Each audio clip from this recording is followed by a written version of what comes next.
Happy New Year, everyone. Welcome. This is the first draft of 2022 for this channel anyway. And, well, it's just going to be a Crimson Vow premiere. That's what we got around these arena parts. I have made threats of trying to get a vintage draft going on Magic Online. I've not streamed Magic Online yet, despite having played it for 2 decades, worked on it for 5 years, and have a lot of deep love for that game. I just had kind of moved on from it, but you know, I love me some Vintage Cube, and we'll probably find our way back into that this week, so look for that in the videos coming up, YouTube friends.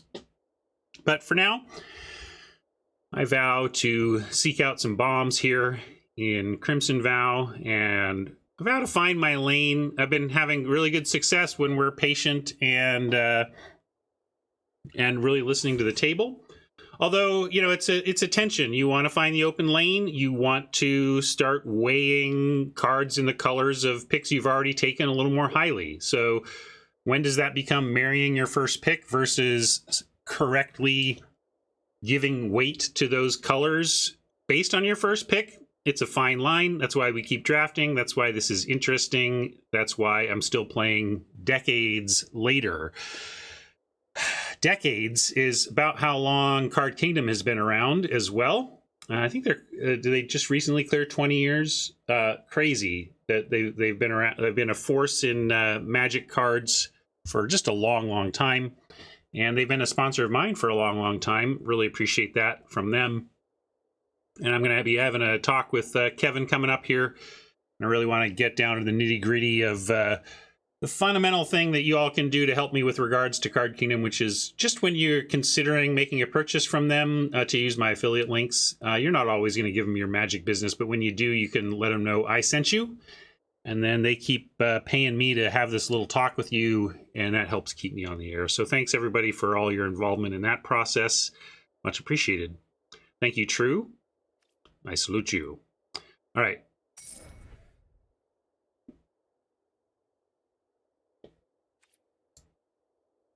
Let's do it.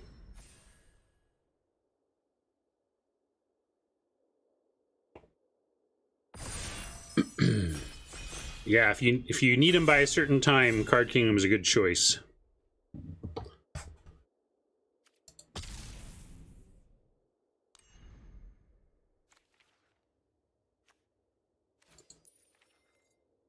Oh, this thing. Can't block, which is a real drawback, but 3/1 flyer. Great stats for 3. Whenever deals combat damage to a player, create a blood token. That's also great. And you can sack 2 to bring it back to the battlefield. We should take it. Obviously, it has no defensive capabilities, but is very powerful outside of that. Markov Retribution and Epicure in the pack, so the red is vampire-based. 2 solid white cards here in the Uncommon Quartermaster and the Geist. Lantern Bearer, best blue common. Nothing in green. So nobody's taken anything relevant in green out of this pack for a while. I mean, Witch's Web is playable, but we should probably wheel it. So just looking at what this means for signals we're passing to the left. Not a lot of great black in the pack beyond the Forebearer, so that speaks well as well. Now this pack, kind of weakish. There's Infantry, there's Retribution. I don't love a Vengeance in best of 1. Best of 3, where you can bring it in or bring it out as needed. This is just, boy, cards that have a floor of unplayability do not rise up very high for me. I'd much rather have an Impulse over a Vengeance. Even though I know what this can do, I also know what it can do. You know what I mean? So, yeah, then I think it's on the removal or the card. I'm going to take the Retribution. You take Awakening. Yeah, Awakening's not good enough to stay on color. I'm going to take the Retribution. Bleed Dry here, good to see. We're going to grab that.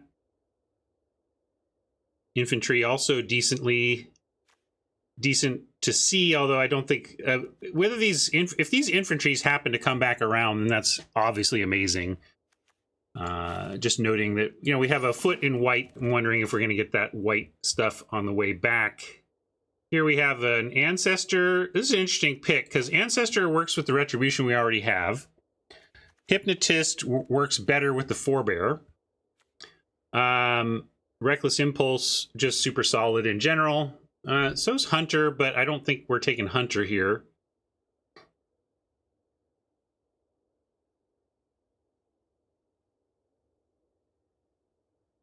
My preference would be to find a black card we liked and have 3 black cards, but we're not taking that. Not taking that zombie here, so I guess it's Ancestor. Because I'd rather take the Fierce Retribution pushes it into Ancestor for me. For example, if we already had a Reckless Impulse, I'd probably take the Blood Hypnotist. I think it's kind of that close. But since we have some leaning toward white, let's just follow it through. And this is a fine time for an infantry. I'm a little worried about the lack of relevant black, though. Black may be being drafted to our right. But yeah, infantry 5th pick here is great. And we seem to at least be in a good lane with the white. Now there's Desperate Farmer to keep a toe in the black lane, and life gain is kind of what's going on in white-black in some way. Celebrants, I think, is better than Farmer, but it would be our first red card. So I'm just going to take Farmer.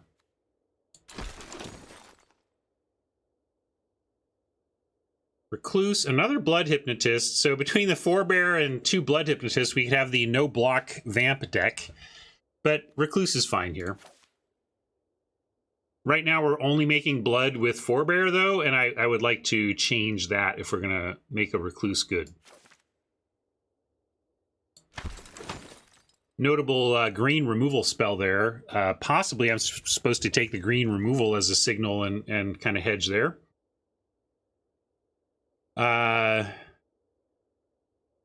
Blue is the best stuff here. I'm never playing the Kiss. I might take it for color purposes, but I don't think I'm playing it. I have to be pretty desperate for blood before I'm getting it this way. But it's not unplayable in the sense that it does some stuff. But I'm going to take Chill. Even though we probably don't play it. All right, now we're in our wheel. And Geist was one of the top couple of cards in the pack. And also Retribution was... There was Epicure and Retribution. So really interesting to see the Geist and the Retribution here, as they both represent some openness in colors that can go well with black. But obviously we have some depth in white already. So we're going to take the Geist, but yeah, there's a part of me that might thinks we might end up just regret not taking the signal and going into black-red Vamps. We did not pass a lot of good green, and maybe there just wasn't any. I think this is like all the green that was in the pack to begin with. It's an easy invitation here, but it's not lost on me that the 4 remaining cards are green, and there's almost a temptation to take the Scorpion in case this lane is being insisted upon. And on that front, I think I take a Scorpion here over like the Wandering Spirit. But this draft is all I know now is that we like our white, but the rest is pretty chaotic here. Nurturing Peace or Nurturing Presence, I guess I'll take it because I know we're white, but I don't love it. I really don't. Not my fave at all. Canopy we're not playing. Armor we're not playing.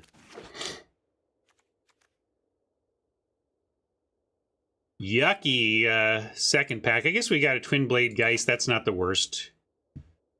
I'm glad we have something clean to take here. I didn't quite see that. It didn't leap out of the page at me. And so, like, if you cover up this card and assess the pack, it's pretty grim. But then this is kind of a savior for the pack. Oddity. And we see green pretty wide. And we see black pretty closed. I'm taking the Oddity here for classic opportunity cost. I don't know if we're white-green yet, but I'm certainly taking the oddity, because, like, what are you taking over it that's justifiable? There's nothing here that really is justifiable over the oddity, given where the, I mean, a ghoul, because I want 2s. I mean, you know I love me the 2s, but we're actually doing okay there. And, yeah, this is just actually balmy. So we'll see.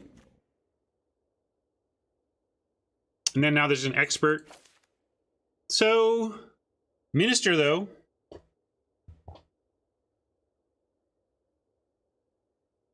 Minister or expert? Minister, I guess we know we're going to play, so we should take it. Expert, I think, is a little better as an uncommon with a deep impact. But this being a 1 makes it pretty darn good. And we know we're white. Although I'm starting to think I know we're green. Like, it just makes the most sense. And this is yet more signals. And with oddity, I love the go wide here. You know, I'm gonna take the green card. This is super expensive, and we don't exactly have ramp right now, but I think we should still take it. Maybe we'll wheel the Scorp. Wolf Strike. Here's the first card that got me thinking we should be looking at green when we got one of these pick 6 or 7 last pack.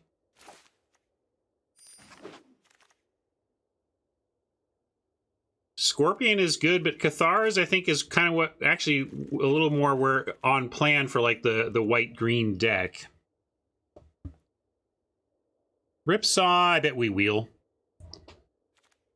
So, Scorp or Cathars is where I'm at, and, again, maybe I should be on Scorp. It's playable. It's not bad, but I think I should be on Scorp here.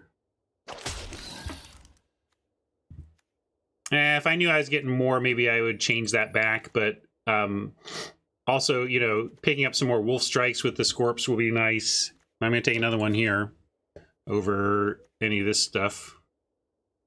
This is kind of go wide, but it's too clunky. This doesn't quite do it, right? You like web over 3rd Scorp? Yeah, maybe that's a good point. Only because I feel like we'll get 4th, 5th, 6th Scorps. We have time, so I'll take the trick we don't have. That's a fair point. This is good for this deck. Green-white is where humans are at.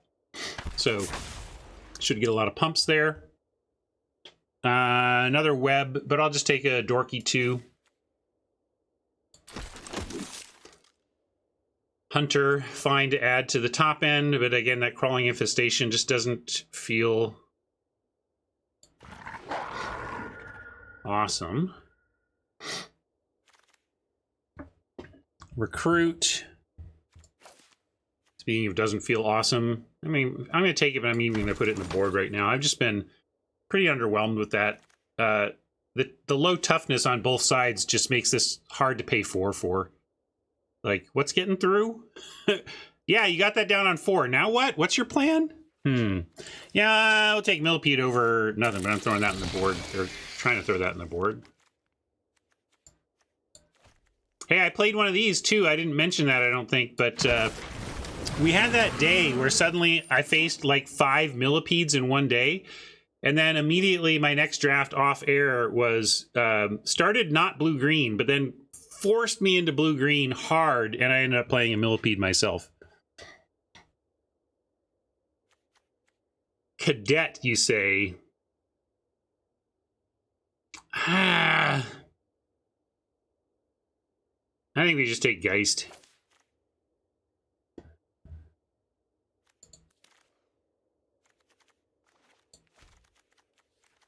Crawler. What crawler am I missing? Oh, patch. We're not doing that. We're not blue, are we? I don't think we're blue.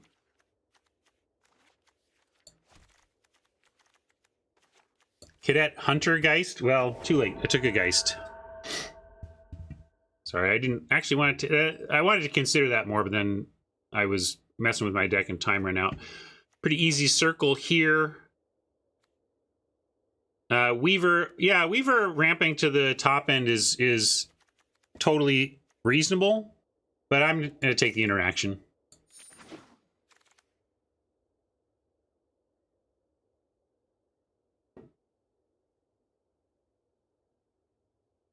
Nothing of significance here but Spore Crawler, I suppose. There's Piercing Light, but I like Spore Crawler a little better.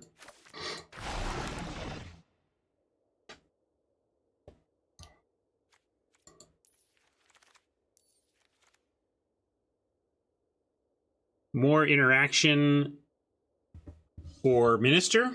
I passed on that first Minister to take the Expert. I switched it from we to I to make sure I took the Infestation Expert over the Minister. But do you like the Imprisonment or the Minister here?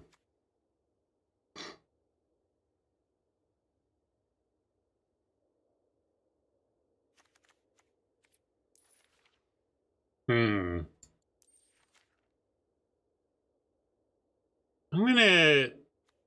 gonna take the interaction again.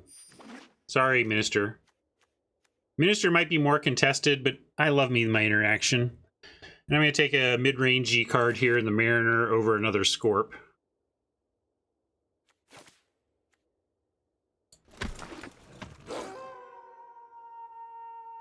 Yeah, that was a tough pick. I would like a Minister, and I've passed 2 of them now. But I like interaction too, so, you know, it's tough. Grove, yeah, it's fine here. All these Scorps are sliding by now. I wouldn't mind that Massive Might either. I'm, like, never sad I don't have the Cadet. Like, I'm just never sad. I'd play it or whatever, but I don't care. Do we need another Hunter? Because we have Flourishing Hunter and Brambleworm at our top end right now. I don't know if we need 3 of those. Might just want the Sharpshooter. But we've got 3 pretty well covered. Yeah, we'll take another top end. That's fine. Griff Rider, probably not making the cut, but I might. We'll throw it in there for now. Another Hunter. Well, now we've got too many Hunters. Sharpshooter would be preferable now, but too late for that. Another Witch's Web to consider. I'm going to throw it on the board for now. I doubt we have room. But it's not bad. I just doubt we have room. If this were best of 3, this would be a little better. I'm not playing the Snarling Wolf or the Blood thing, though, so... Vault Progress, if nothing else. And then a final Scorp to consider. Okay. Ooh, never playing that, so I'll take another Slayer, and then we just have all the 2s that we could possibly want. I say never. That card's not unplayable either, and then it replaces itself. It's just you can't really cast it into open mana and cards, or you set yourself up for a blowout, and it's not super impactful, and you can't just put a lot of air in your deck just because it cycles to a new card.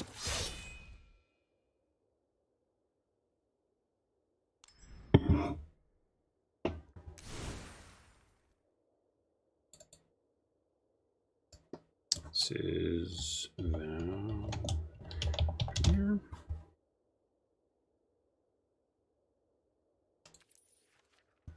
I kind of wish I had more cuts to make. 19-8, at least we can kind of pull from anywhere, although, you know, Oddity says it likes creatures. Cut the Wedding Invitation. Although Wedding Invitation, as pointed out, doesn't need vamps, and actually getting through a 6/6 or a 7/6 could be good. But hopefully these create their own attacks by just being huge and don't need the invitation. How are we doing at 2 on creatures? This is a...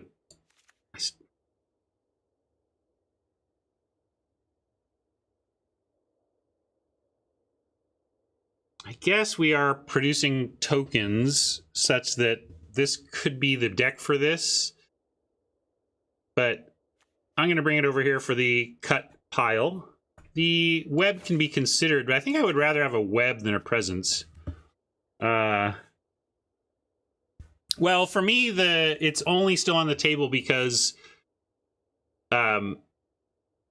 a creature enters the battlefield and we're trying to do infestation expert type stuff. So that's what had me thinking about it, but it's not that big a deal. Like, this isn't some mega combo. So yeah, let's just cut it.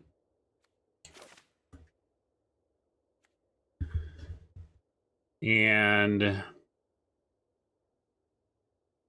keep the web, I think. And then we have this nice 5-card interaction suite.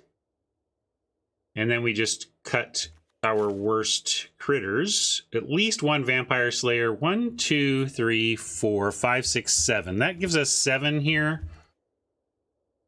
I could go to 6 and it wouldn't be awful. Yeah, I could cut a Slayer and add a Recruit. I really don't like the Recruit, though, either, as I said. I can bring it in to discuss it, and we can talk about this, too. Third Hunter. Let's see, that already seems wrong to me.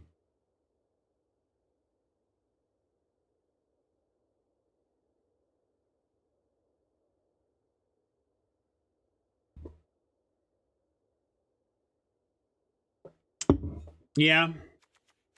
Oddity makes it better, but at that point, like, Oddity, 7 mana into Oddity is just, everything becomes win more at that point, you know? Like, yeah, it gets better with a transformed Oddity.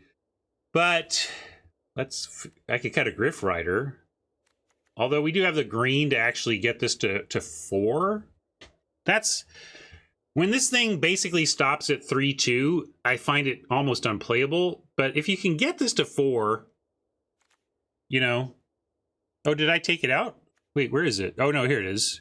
It's just, it counts itself as a creature.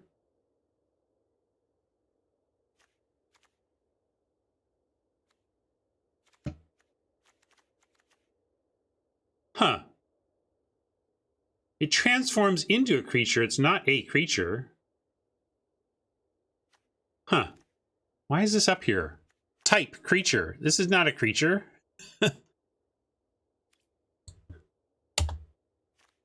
Weird.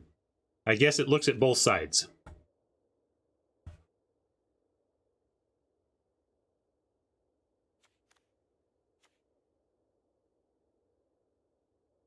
Maybe it's always done that and I haven't noticed. Anyway, all right, we can cut the other Slayer. And again, maybe even the Rider. Doesn't really feel like this is the plan. And, but we do have some 4, you know, we have 2 4/4s on 3 that can get it to 4.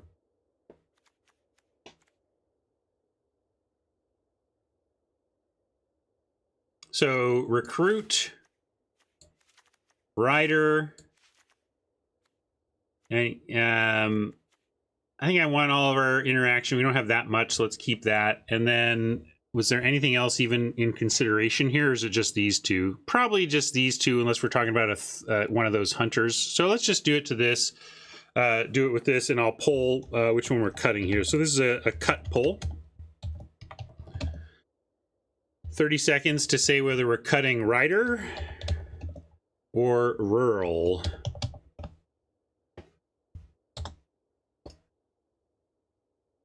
You can throw me an other if you want. I didn't put it in the voting list, but you can certainly type the word.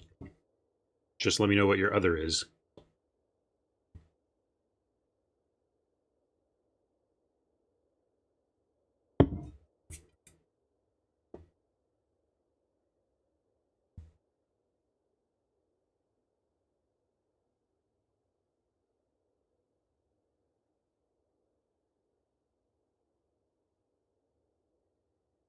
Rural Recruit is out. Rider stays in. And we see if anybody has better taste in lands than the default setting.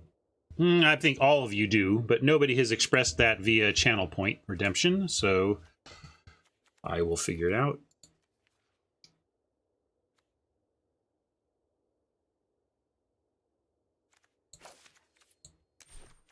Jim, I thought about doing it for a second there. I thought about it, but I was like, no, that's too hard.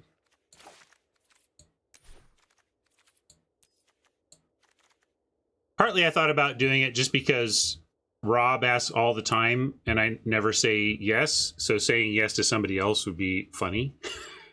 But do we want 9 green? I guess we got the double oddity, but most of our early game is white. Kind of like 9 white.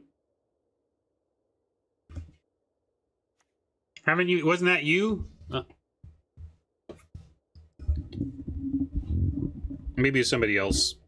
There's a couple people I feel who always ask for one of each land. You know, a basic land redemption of a bunch of unique lands instead of one type, right? Surely that's so up your alley. That's just well, if it's not your position, Rob, you should really consider adopting it because it is right on brand for you.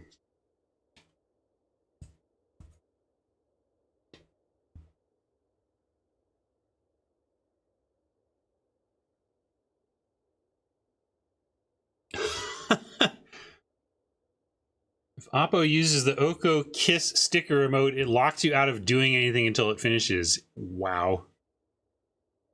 Yeah, all you need. Right. So I'm not wrong, right? Okay. I was like, I always thought that was just like so perfectly Rob to want that.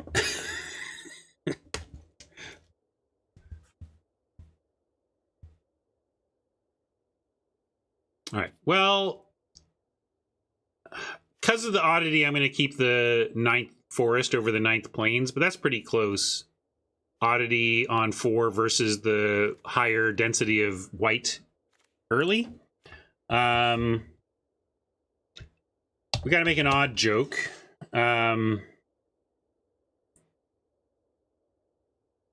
Even odd.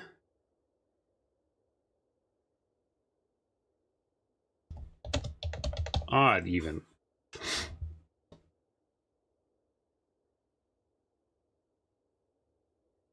Who's the other couple? I thought of odd couple, but I didn't know what the pairing was. That's fine.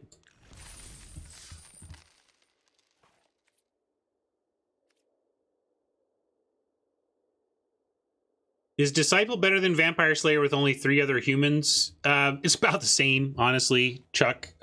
We can keep an eye on that, but I feel like Vampire Slayer is effectively just a 2/2, and the Disciple is sometimes not a 2/2. And like I have slayed a 3 toughness vampire before. It's not that it doesn't ever happen, but it's pretty unusual. But we'll keep an eye on it, and maybe you're right. Maybe the occasional utility of trading up against vampires is worth the Slayer over the rare pump from the Disciple.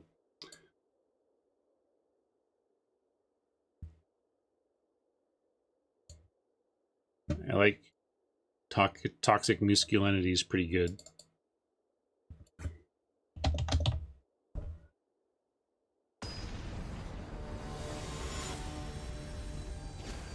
I don't know about this deck. Feels all right, but not super busto or anything. But it's got a reasonable mix of tools. So what do you think? How are we going to do? Well, I got to keep this, but we're missing the white.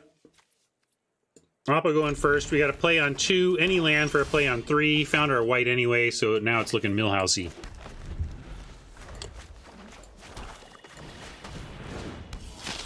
Yikes!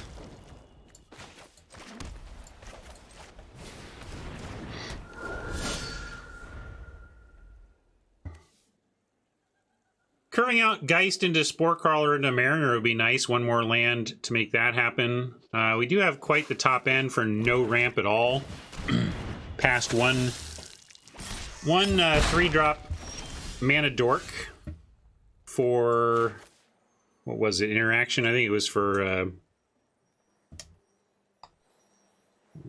dog for a second.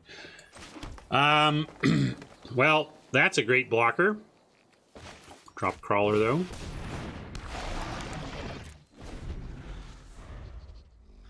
Hey, Arstal, how you doing?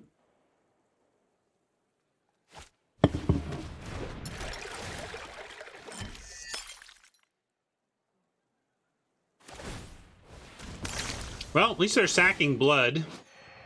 Do not want to see 5 tokens out there, or it starts to slip away from us big time. A 2/1 flyer for 2, already pretty good, but we can beat that if all it ever is this game is a 2/1 flyer for 2.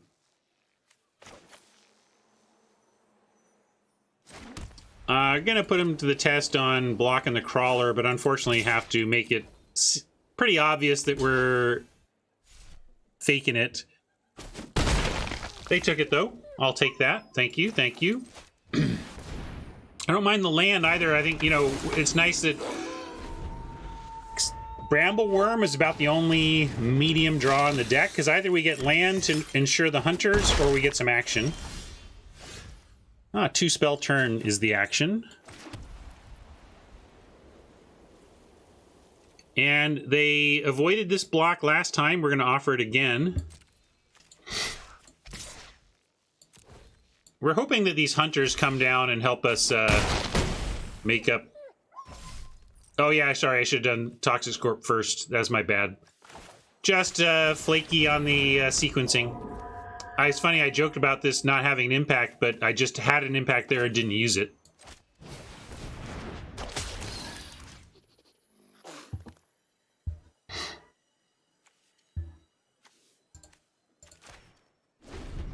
My bad. Anyway, hoping that these hunters are our secret sauce in the race here. Couple of gain 4s that they don't know about.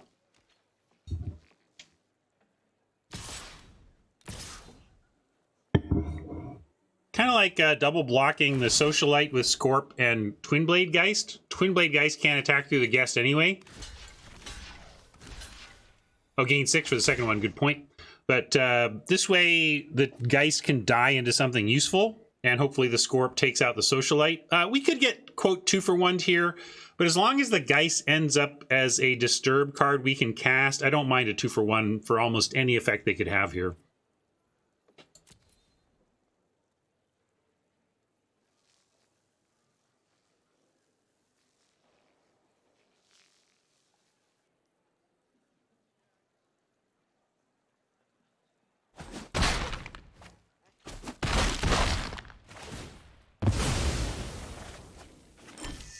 All right, blood count increasing, a little scary.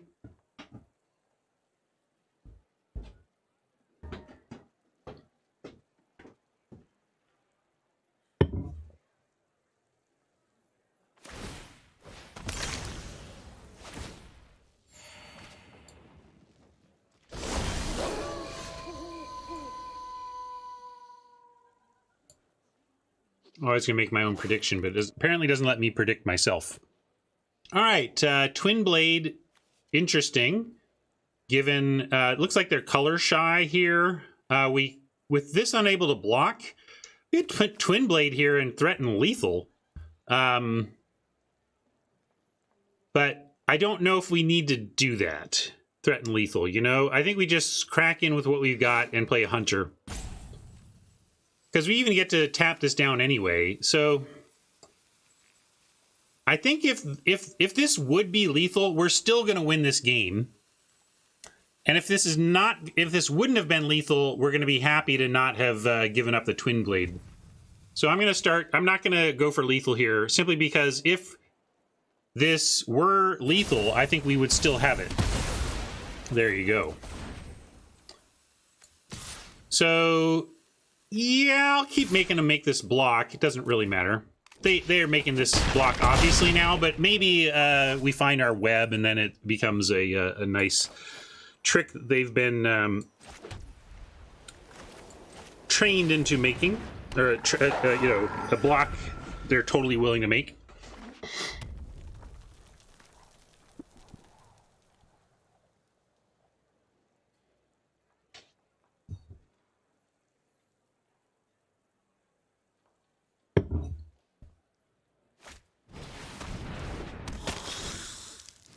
There's the red they were missing. Let's see what they can do with it. Looks like it wasn't super important because they've only got 2 cards in hand. So, of course, they may have pitched some. I didn't notice what they were pitching. Maybe they've been pitching their unplayable red cards. So, Distracting Geist, tapping down the Socialite.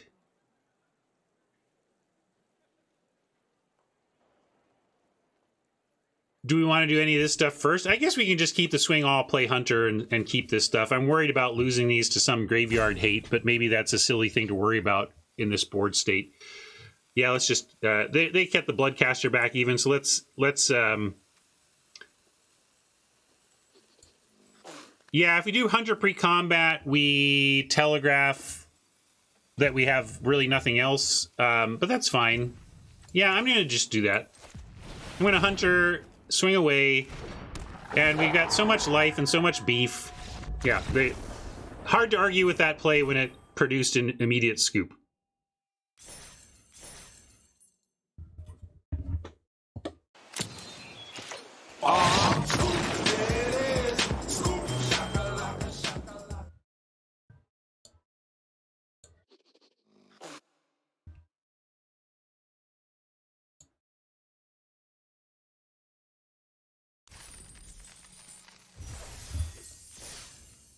Oh, did I cycle? I'm not sure I cycled. I guess I did.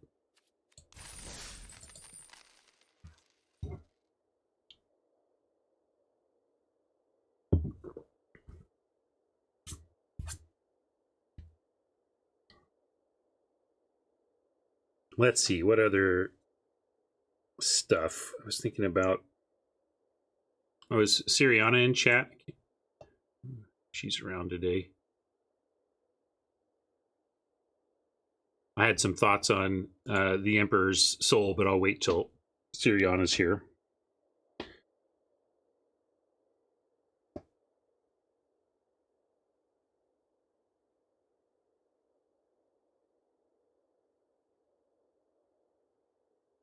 My favorite live band, Fish, had or decided to. I guess they didn't have to, but they decided to cancel their annual 4-night Madison Square Garden run due to Omicron concerns. And as a sorry, make the best of it, they did a free live stream of them playing a 3-set concert without an audience on New Year's Eve.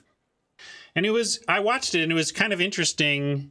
I thought it was good, but it was like, so it was this experience somewhere between live and studio. It was, they interacted with the audience through looking at chat. But I thought the lack of a crowd was a blessing and a curse. It was missing a little something, but it also really let you just focus on the music and really made the band focus on the music. And they were super tight. It was I enjoyed it, but it was a little weird.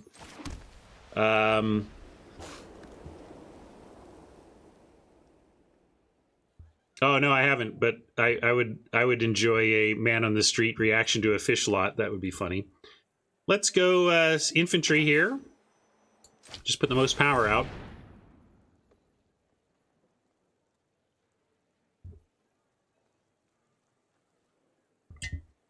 Regarding announcements, I mean, just different people running different teams with different decisions.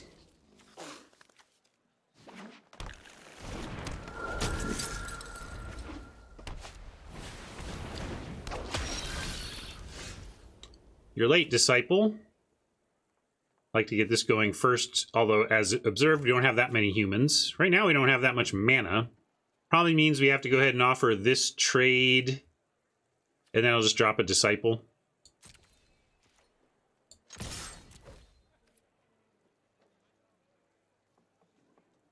Don't really mind trading off the infantry since it dies into more action.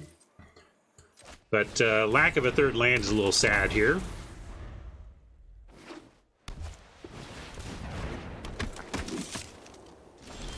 They can't attack with this without sending the Scorpion as well.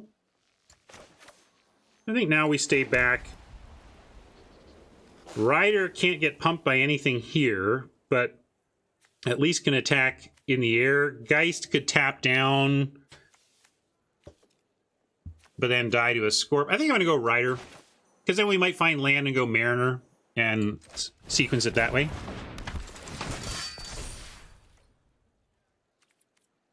And yeah, we'll offer Disciple, sure.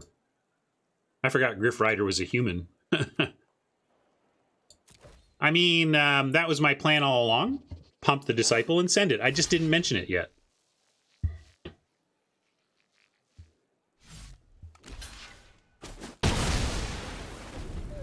That's a trade we're happy with.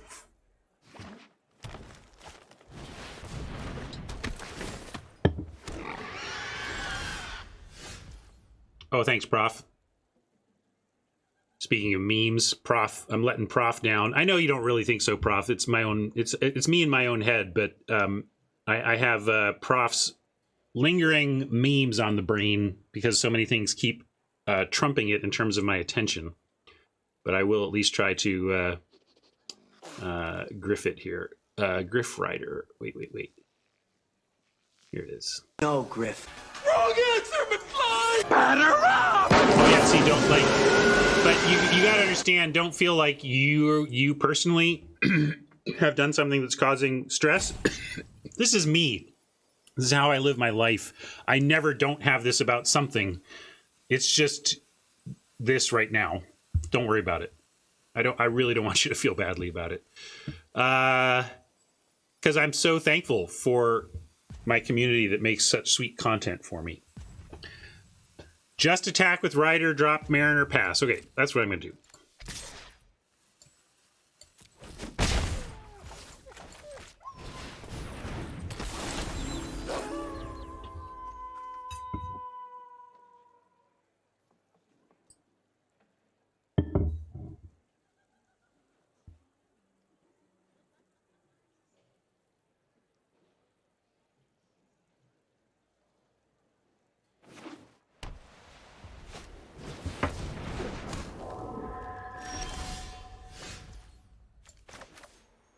Five mana gives us a 2-spell here with Geist and Scorp. I'll remember that I can play Scorpion pre-combat this time.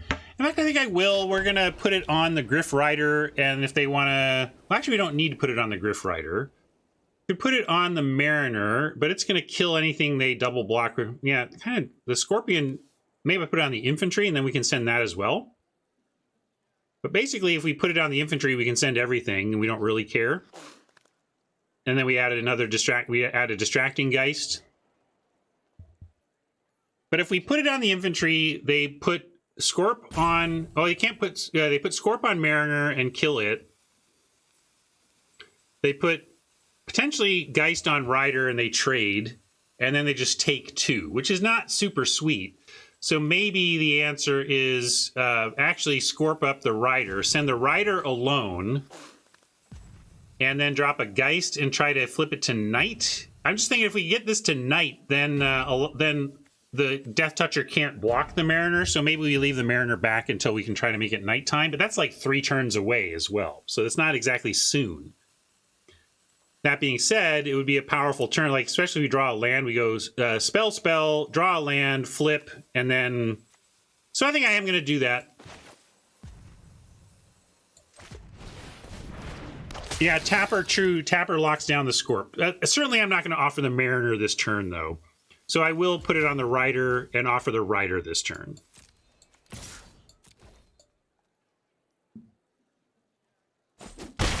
That's what I expected.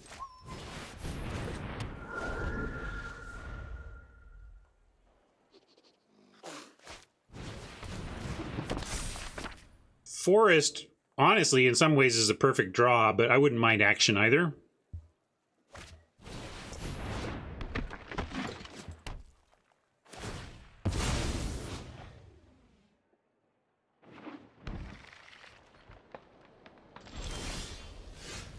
Hunter is among the worst draws, but that's why I wanted another green source.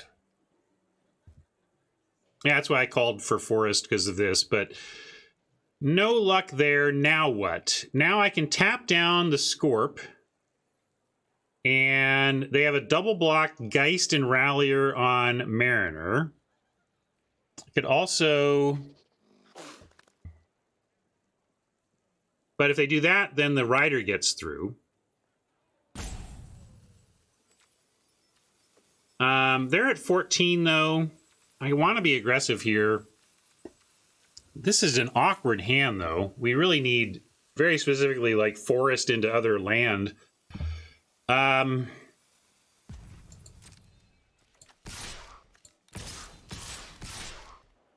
I send the Infantry, though... If I do this, we're accepting the Geist dies. If I tap the Scorp. This is not a clear situation to me.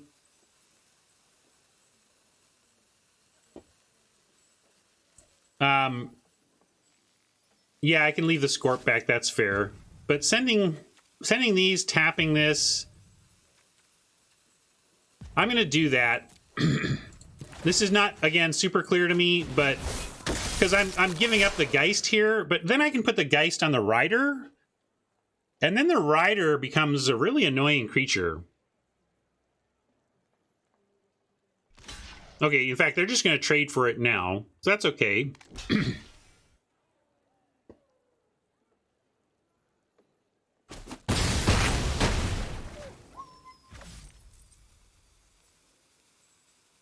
And then we'll Geist up the Mariner itself, I think. It kind of puts eggs in a basket, but I don't want it anywhere else. I could put it on the infantry, but then it's just destined to die.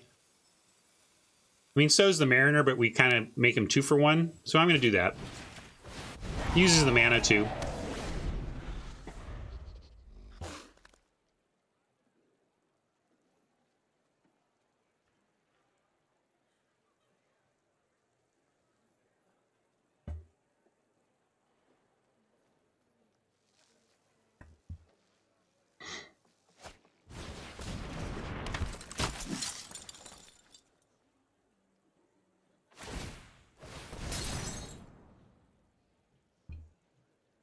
Card doing some work here with a lot of counters on it.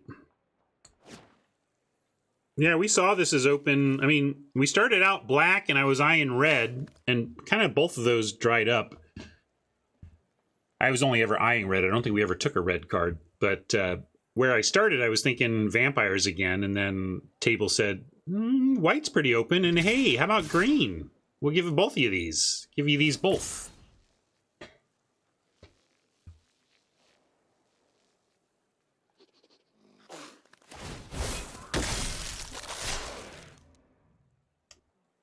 Trading here? I think so. We maybe don't need to trade for the recruit, but I think we got to put something on the boar. What about infantry on the boar? I also like leaving the Scorpion since we're up against green. They could drop some beefy stuff here. So I like this block and then take the 2 for now.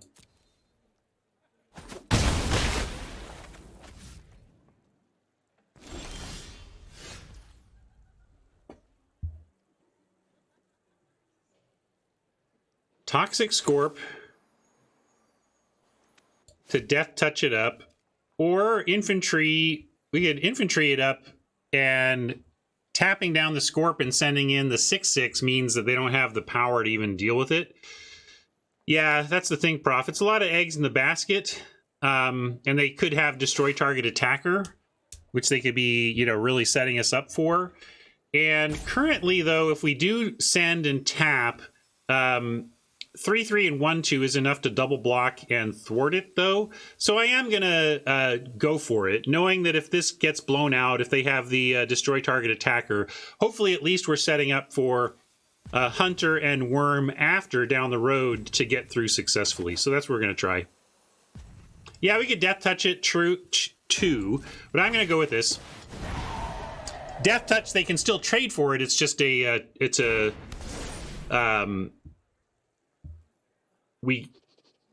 we'd get both of them, right? It would be a 2 for 2.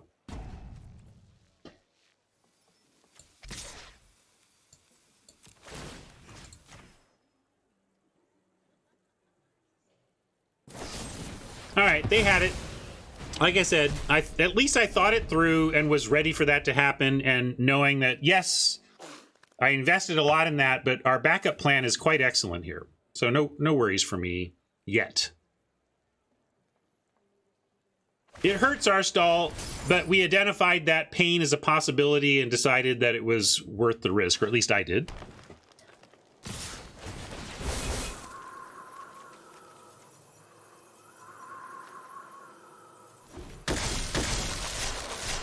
Now I just wish I'd traded off the Scorpion for another creature last attack so that all this training wasn't going to go so well for them.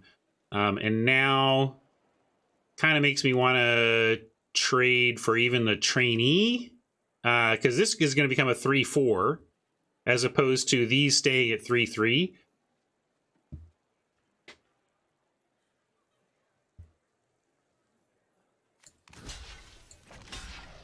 It's true that this counter goes somewhere, but yeah, that's a good point. But we are about to get big, so yeah, let's just take this out before it gets even more counters to put even more post-death benefits on things.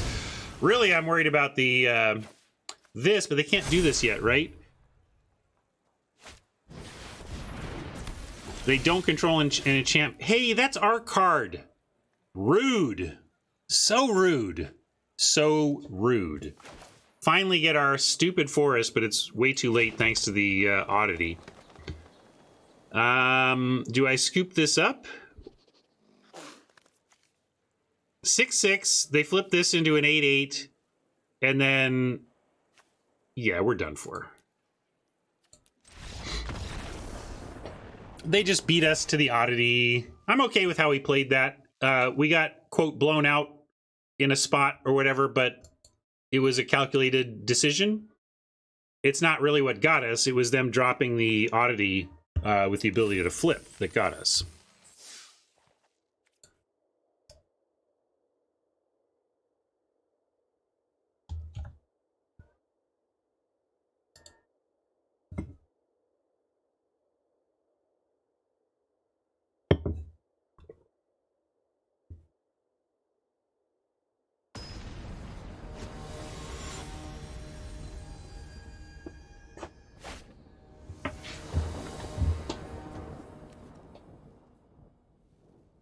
Oh, magic mana.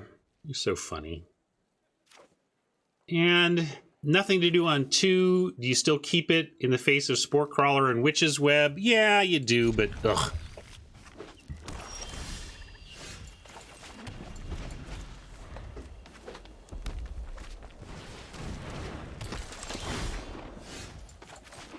Stupid magic mana. Not that I would necessarily confine that, but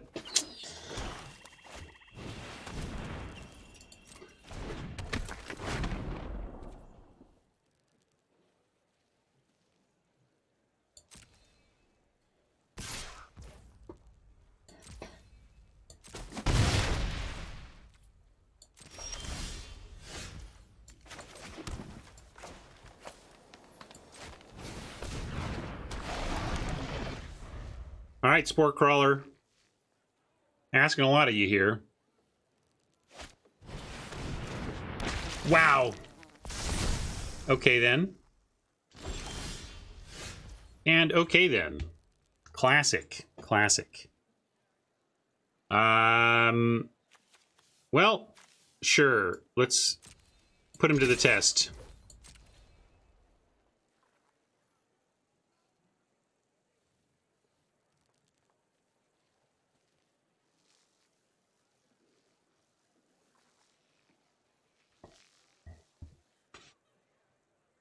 They might be thinking, well, Oppo just wants a card. That's why they're doing it. But we also get Witch's Web. If they go for an attack, we can untap and eat and get. Ooh, not with that though. Shoot.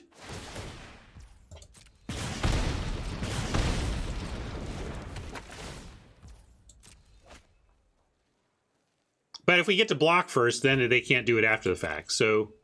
Trouble is, see, now I can't web, because if I web, they can respond by with the invitation. So I'm going to Wolf Strike a Flame Breather.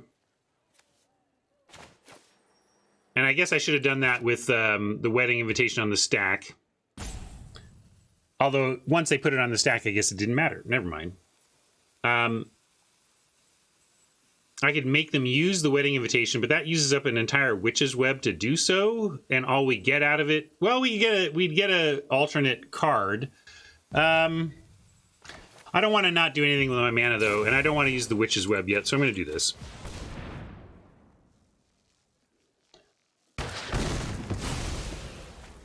That's a really weak place to use a Wolf Strike, but these are real. I mean, especially if it's Oppo's plan. And I really didn't like doing nothing there.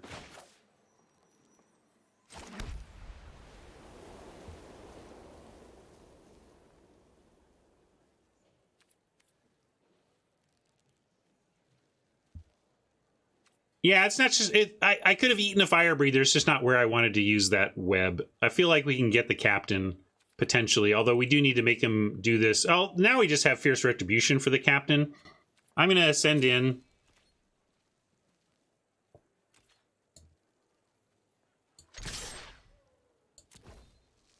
Oh yeah, I can just do circle too. Then we even have Witch's Web to eat the other breather if we want.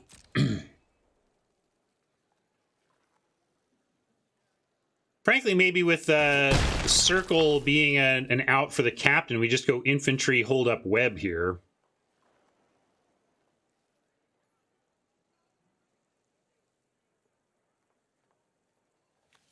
I think I'm going to do that.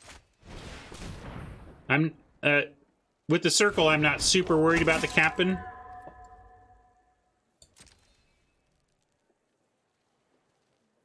Definitely wanted to cast a white spell there. So that kind of meant circling the captain or holding up the retribution for it. I didn't like the Geist play because it didn't give us the web open.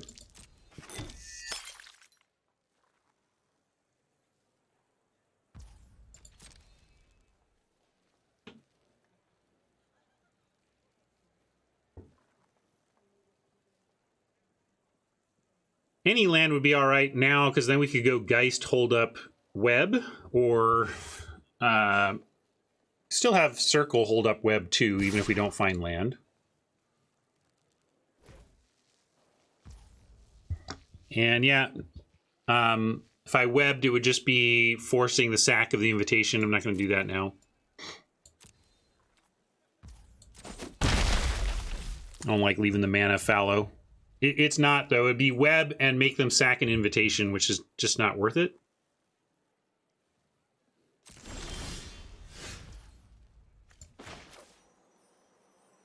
If we could block first and then web, great. But web, unfortunately, we need to cast it to even be able to block. Unless I leave up a creature, then we can do it. Which maybe is how it'll get done. I don't like counting on an opponent mistake to make a play good. That's a desperation situation. That's what you do when you have no other ways to win.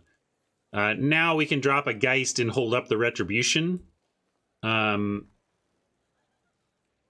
like that. They're never blocking the crawler.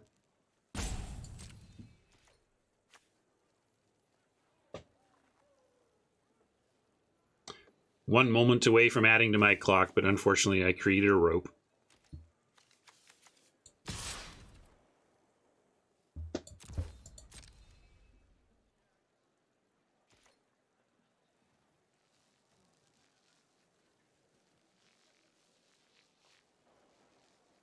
I don't even know what they're thinking about. Are you actually thinking of blocking? You're not blocking it. Just take it. They're explaining their thought process to chat, I'm sure.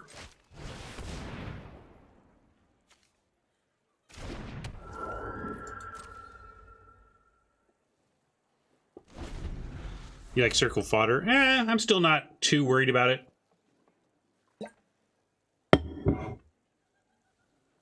Yeah, let them fling it.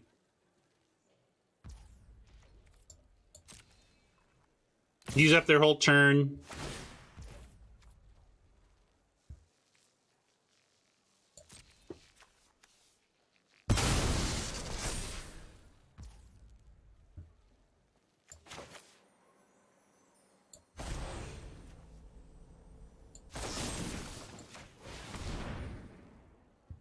I guess I should have done it before I let it be a 5/5, though. Oh, they didn't do it anyway. Wow, that was my mistake on my part. If I was going to do that, I should have done it with the pump on the stack. That was just bad magic.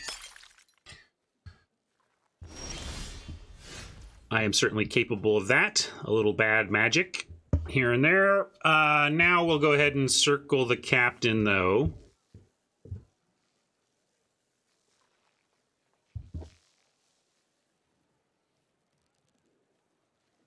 Yeah, I made him sack blood, but we're only happy about that because then they failed to, or decided to not fling it. I think I would rather let them have the blood and me have 2 life back, but I'm not sure. Maybe that's wrong. Well, choices. Circle the captain and then tap down the socialite gives us good attacks.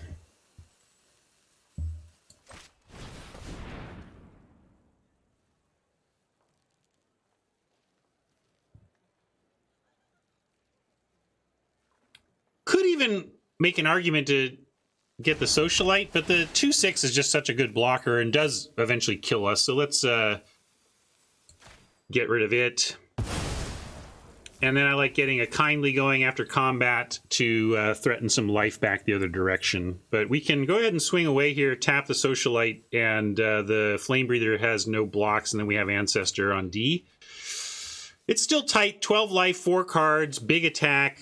This could do something to us as well. So we could be looking at, you know, a big chunk of damage next turn. But let's, yeah, we could tap, if we tap the 1/3 though, then they get the, yeah, with the web, I suppose then we could use the web. I like, that's interesting. That's interesting. I guess the flame breather has blocks on everything, yeah, everything has blocks on the Geist. So, okay, so given that, I do like tapping down this and saying if you want to interact with these, you're going to have to face the web. Good observation, chat. I like it. Mr. Fancy Pants. I read that as Mrs., but then the S and R are flipped.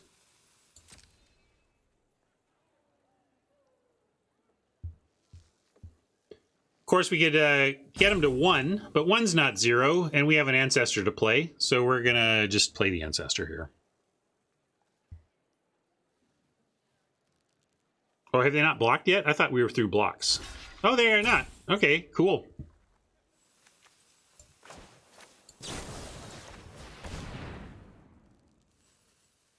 I get it, monsieur.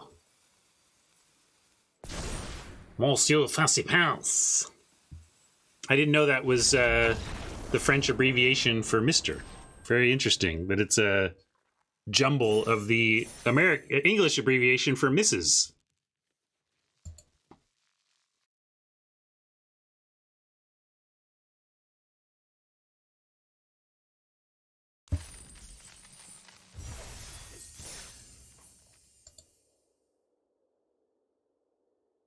All right. I guess that was enough.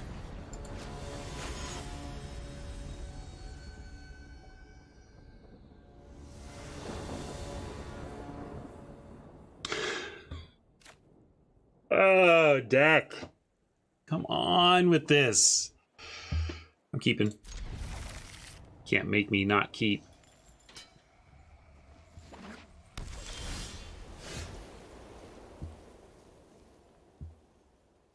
So it's a fancy pants abbreviation for a fancy pants name in a fancy pants language.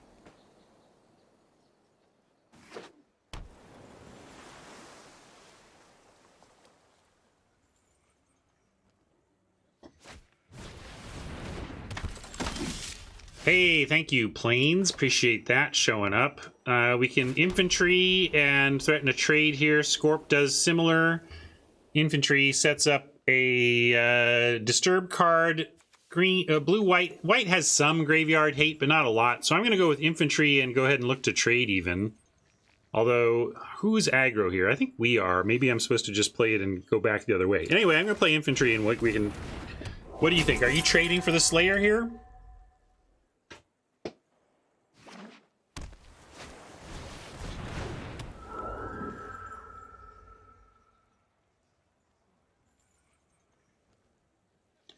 Precisement.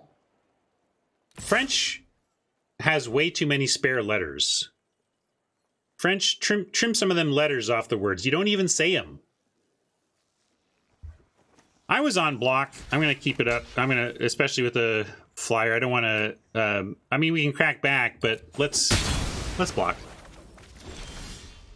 Then kindly Well, I'll do Spore Crawler. Kindly can come down later to gain us more life. Spore Crawler, especially with us out without a fourth land, I like here. So if it trades off, we may get a second draw. English has a lot of useless letters as well, but it's got nothing on French.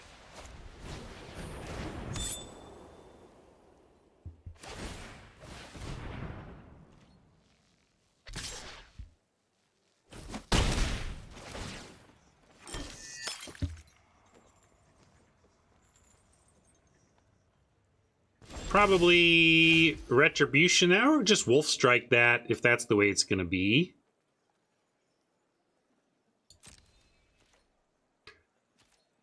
The Germans have no leg to stand on when talking about nuts languages. I mean, I'll give you that the Germans at least say the letters, but German actually has way too many letters as well.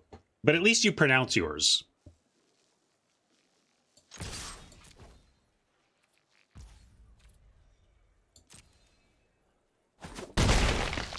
Develop the board or take out this stupid spirit that's getting them some blood tokens.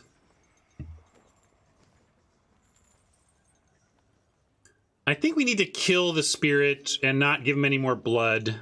Wolf Strike does it for the cleanest amount of mana. Yeah, I'm just going to do that now. Shields down-ish.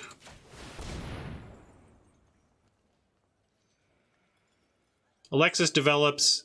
I don't like that blood. I like that we are disrupting their spending of 2 on equip. So it's a tempo play of sorts as well, since it undoes their spending of the equip cost there. Develop with Oddity is fair. It's just that it's not even like... If we want to develop with Oddity because we eventually want to flip and give all the... Like, we are so far away from that, I'm not too concerned. This I like. I'm hoping they trade for the Spore Crawler here and we can get another, get a second draw here. Let's offer that. Oh, just the pressure, yeah.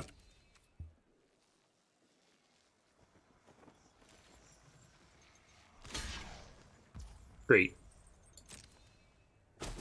Land me, please.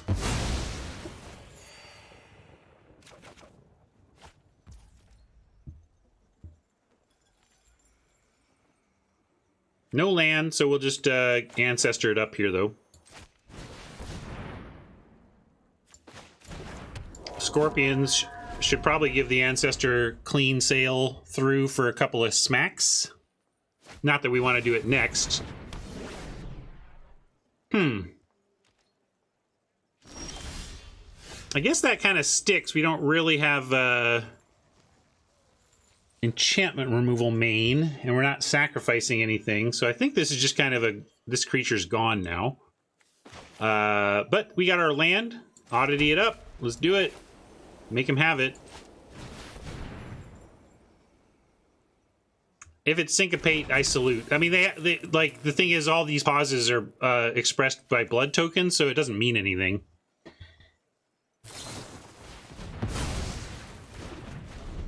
It's all okay. We're ahead on cards here, so we might still yet fall behind, but Dormant Grove is going to look pretty good here.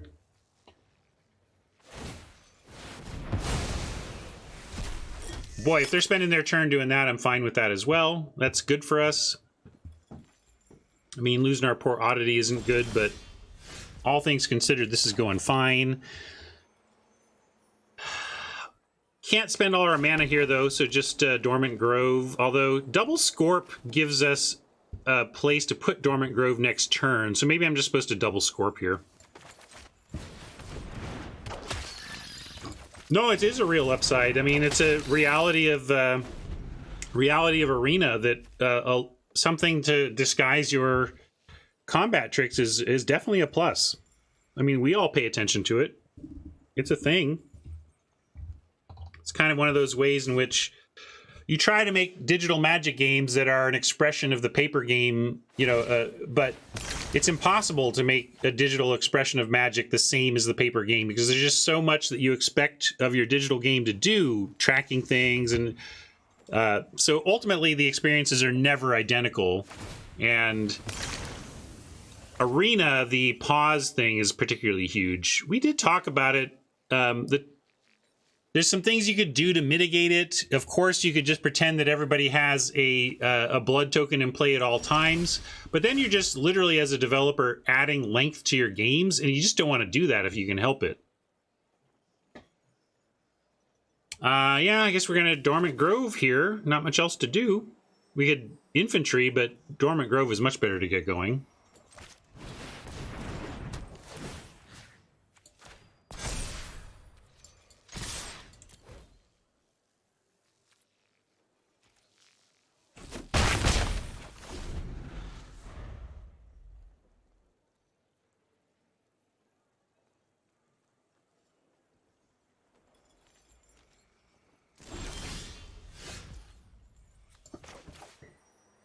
I mean, some formats are just going to have longer games than other because of the nature of, oh, this has blood tokens, so everybody pauses all the time. Retribution gets anything, but at this point we just, well, we could flip this, right? A beginning comment critical, then if that creature has toughness 6 or greater, transform Dormant Grove. So we could play Hunter and transform Grove right now, but we could also just keep growing our Scorps. I kind of like throwing counters around for a while. Is that crazy? Or do we just want a 3/6 ASAP? Feels like we get more value long-term with the building up counters.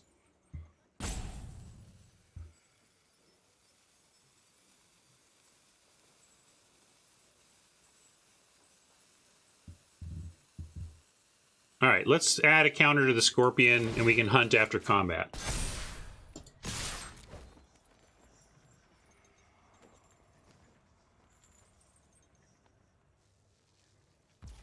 Yeah, it's true. They're being a little weird on how they're playing. We could, I mean, they're not doing anything. I agree that's super suspicious. And if they're at 11 and us at 17 with a Dormant Grove going, I say we actually do play it cagey here.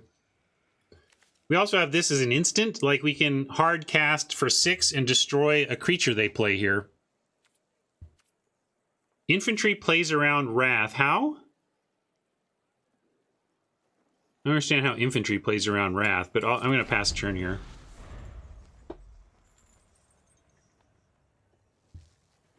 Yeah, but if they have it, Alexis, then we've lost the Hunter. I love saying, look, this is going to get you. Solve this, or we get you. Because then if they do this and they try to solve it via creature, we can kill it.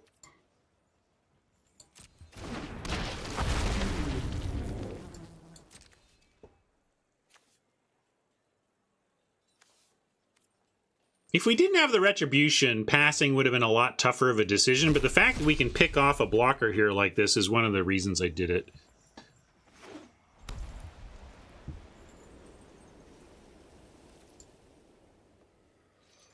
So yeah, let's talk about what we want to do, but I am going to kill this thing.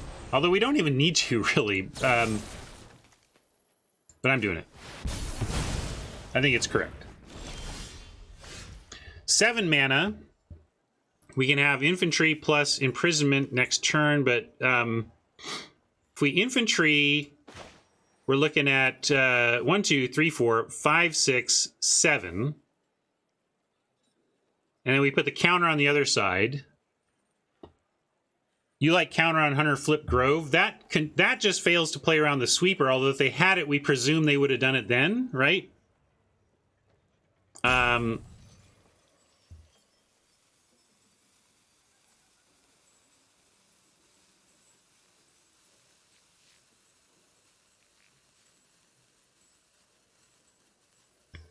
Yeah, I like what Alexis is saying.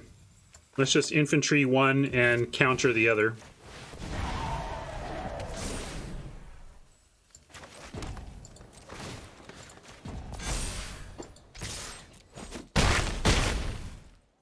Oh, right, you put the counter there. Why?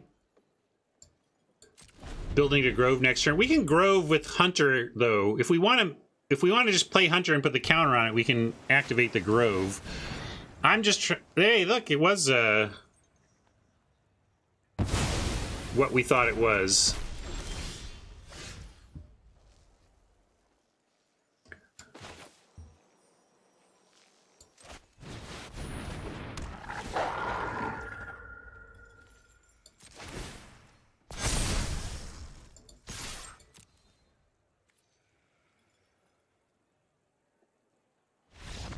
All right, we played around the Wrath, and it wasn't enough for him.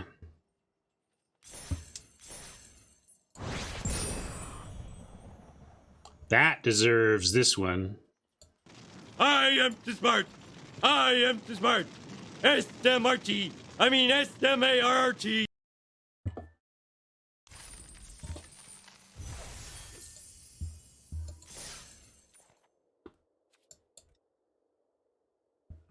It was really that turn where they had 4 cards, a piece of equipment, 5 open mana, and did nothing on our board of 2 creatures and a grove. That was the super sus turn. All right, more tough lack of 2s, but we're going to keep. And didn't cycle and then played a 5 mana creature. It was, the clues were all there. But well saw, everybody. Good work.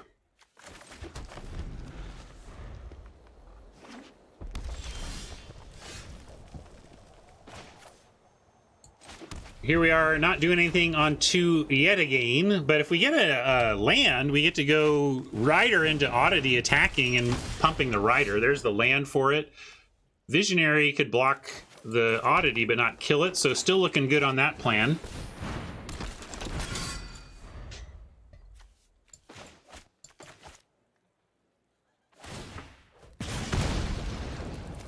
Ooh, that's nice.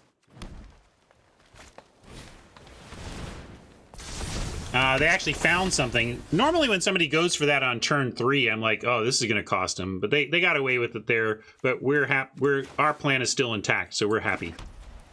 And now next turn we have infantry plus retribution, even if we don't find any more land.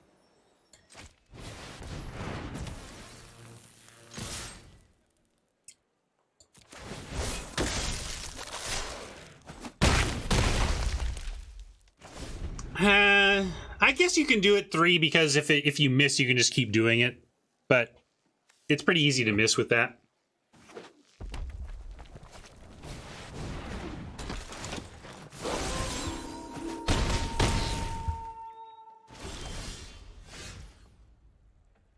So now Retribution is only attacking creatures, but I'm curious if they'll even bother blocking. We're going to find out. Attack with both. Play infantry, hold up Retribution. That's the plan here.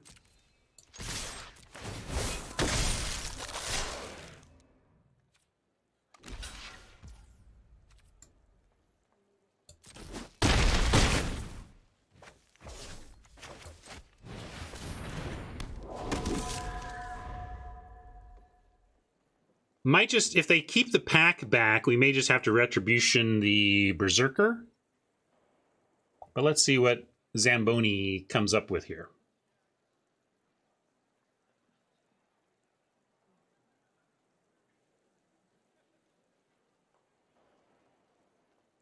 Here's what I was talking about with that Griff Rider, though, right? If Griff Rider effectively in your deck stops at a 3-2, it's just never that impressive. But if you can reliably get it to 4-3, it doesn't suck. But that's a lot to ask, to be able to reliably get it to 4-3. In this case, I think we just put the... Well, we don't even need to block with the infantry, honestly. We could just Retribution the Berserker, take the Disciple, and have imprisonment for the child, and then they... I mean, that's a lot to ask of them for next turn, right? They're not dead on board, but it's awfully good. I'm going to say no blocks. And gosh, and there's a sense you don't even need to necessarily Retribution the Berserker, but we will. We have the other interaction behind. The close enough racing situation to force it.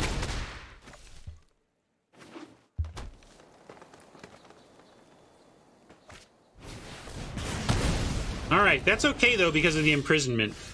And we're gonna just imprison, swing, and then it gets really rough looking for him. Yeah, that's true. I suppose if we had the infantry, I could have just put it up on the Rider. That's a good point.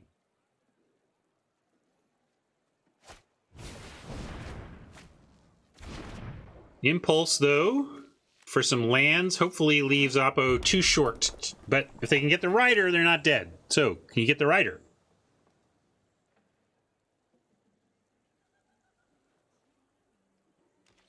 Seems like no, or they would have done it already. But, you know, people sometimes slow roll it a bit. Now we got infantry as well. Just going to send both.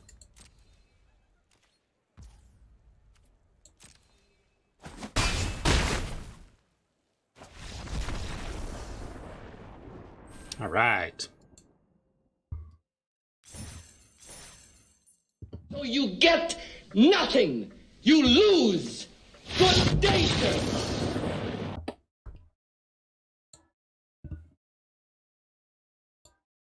Couple of AMAs. I'll take a quick AMA break here because there's Hat has one just in chat, and then there's one official one. The official AMA is, what would you think of a draft format that was exactly like regular draft, but you got to look at all three of your packs so you know what bombs may or may not be coming for you? I mean, the beauty of Magic is that you can tweak rule sets and it becomes an interesting variation right away. But how long does it stay interesting? I don't know if I'm sticking with that. I don't know if I'm like, hey, we found it. We broke draft. Draft is now better because I know what's coming. I think it's just part of the excitement of the agony and joy of draft are all somewhat encapsulated in that not knowing what's coming. It's also just really letting you map out. If everybody at the table got to map out three of their picks and all of their first picks from the get-go, I think it locks too many people in their lanes right away and reduces the interesting texture of draft where you are trying to interpret what the table is doing and adjust your plan accordingly. If you know what's coming, you're going to be very resistant to adjusting your plan. And I think everybody's going to just stick to their plan more. And I think that's worse. That being said, doing it once could be interesting, right? I love just trying things out and seeing, because you may learn something about it that you didn't realize. Maybe while you didn't find some golden new format that's going to change Magic, maybe you learn something that does change something. Like you're like, oh, but that's not the way to do it. But here's what I've learned that's a trick we could do that is actually fun. So I love exploring alternate formats, and I love bending the rules of Magic to see what happens. Just understand that when you do it, it often does not have legs. That you come back around and realize, okay, well, that was a little excursion, but I'm done now. Much like the 10th decathlon event, the turbo draft. I thought it was interesting. It was an interesting puzzle to solve, but I was basically done after 2. Steeled myself up and did a third and got that token, but it was fun for a little bit, and then I was like, okay, solved it. I'm done with this puzzle, right? So that's kind of how I feel like it. It's like, it's an interesting idea, but it would never be like, oh, we've been doing it wrong for 20 years. This is how we should be drafting. I don't think you've come up with that. What new things do you think Arena will launch in 2022? D with a sneaky AMA trying to get in on the action here. Boy, the cynic in me says the new things Arena will launch in 2022 are 4 Magic sets. There's what I hope, and then there's what is probably going to happen. I actually wouldn't hope for too much on a UI, like on a deck building change, like they did the land thing. I would like to see, I mean, just a simple thing. Can you please let me default lands, Wizards? That would be nice. You clearly have the hooks. You let me default my sleeves. The fact that I can default my sleeves but not my lands is just like, I know I'm not a coder, but it seems like you've got a head start. Maybe make that happen. I would like the friend challenge system to get itself together. That's the thing. There's the D asked, what new things do I think Arena will launch? that's just such a different question from what new things do you hope Arena will launch. So I'm kind of answering that question because I think it's a little more interesting. Because I think what they will launch, I don't even want to predict. This has been... Gang, I worked on Magic Online for 5 years. So did Alexis. The team was stacked with talented people, good coders, smart people. Magic is just a beast of a game to try and implement digitally, authentically. It's a beast. And the fire hose of content, it's this beast that never stops coming. One of the analogies I used for Magic Online development is like, well, it's somewhat like, the Wallace and Gromit, where Gromit is on a train and laying the track, is on a toy train with a whole pack of tracks, and Gromit is laying down the tracks ahead of him as fast as he can so that the train he's on continues to have a track, right?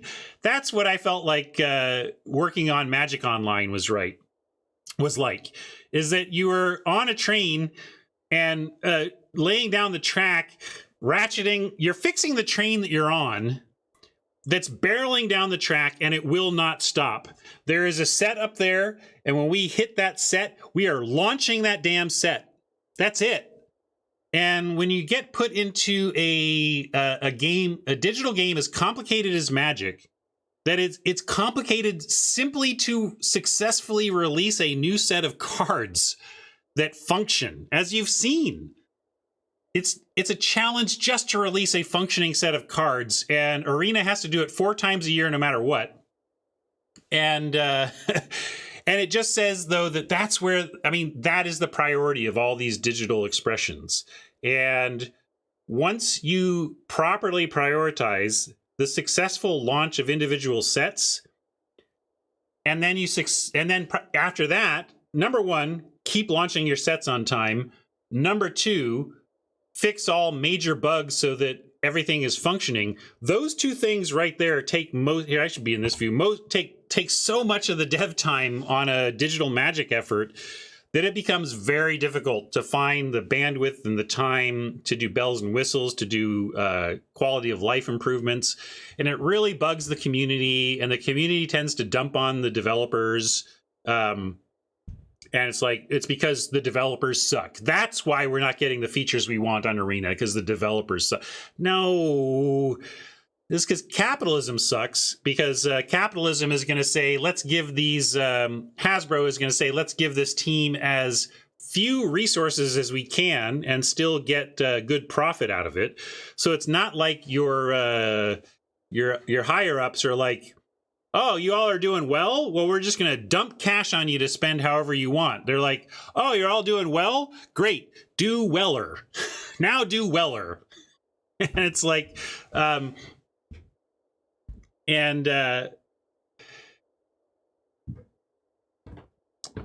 yeah, so they could be parallel. As Alexis says, it's like, it's not that working on cards it's not like the same people who are working on the card sets are the same people working on quality of life or whatever, which is why I also brought around to the Hasbro side of just like, also your lord and masters above you are not necessarily giving you all the tools you want to do what you want anyway. So what will Arena do in 2022? I don't know. We'll see what they decide they have the bandwidth for and what is worth the ROI. But probably a lot of cutesy stuff that drives you nuts, and not as many hardcore improvements for the diehards that you would like. But really, on a personal level, I would like a much better friend system. I would like an in-client way to, not that I want to make Sanryoku's awesome website less relevant in our world, but I really would like Arena to make native some of the things that Sanryoku is making available to us via the MTGA draft.tk. So I'd like to see those 2 things primarily. And then Boy. There's some in-game stuff. I'd like animations to not affect my clock. My clock should not be running while I'm playing animations. Like, if you're going to give me animations that I have to sit through, okay, but docking me time is harsh. So there's little things like that. But I hope they prioritize the social, the whole friend system, the challenge system. There's a social component missing to Arena that could really use an upgrade, and I hope they do that next year. All right, D, hopefully you found that worthy. Usually I answer D's AMA and he immediately asks for a refund. I have yet to give him one, but suck it, D. Oh, and then I was going to answer Hat's quick question. It wasn't an official AMA, but I want to go up to, or I can't remember it now. How did you say it?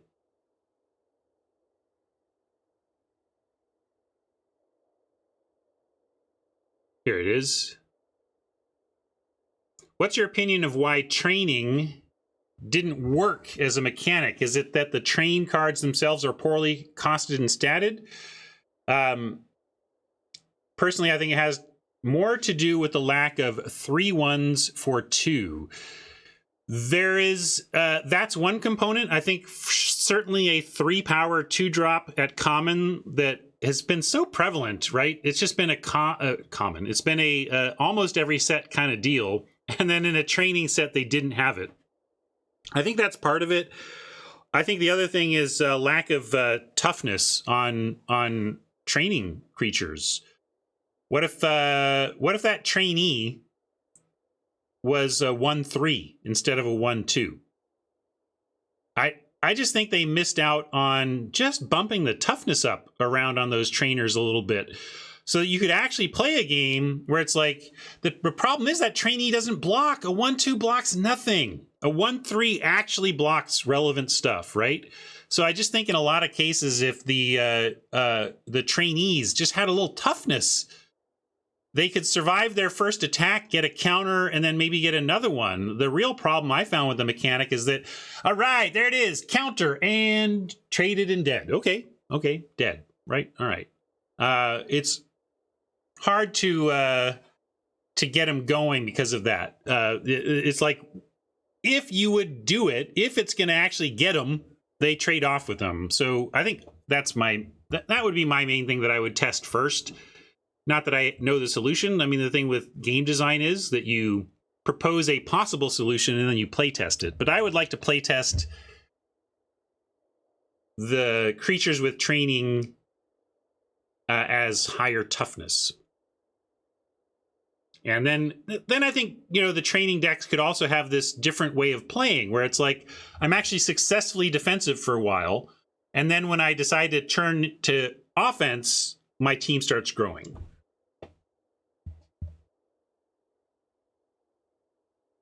So there you go. Triple shot of AMAs. Let's call that good. Let's keep going here. Thanks, everybody.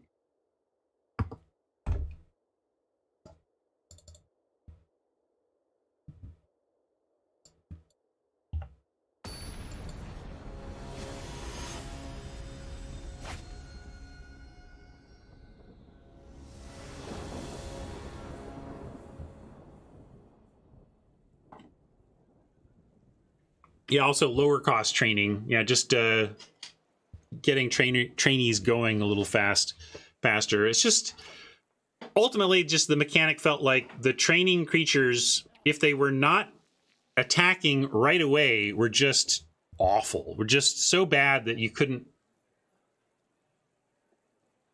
get there.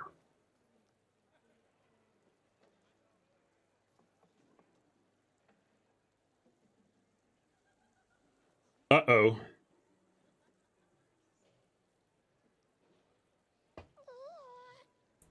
Alexis is going to play on team chat, so you only have to come up with 6 wins to get my hair. Yikes. All right, sorry, back to this keep. I got the... Boy, we've just been monochromatic in our land. Oppo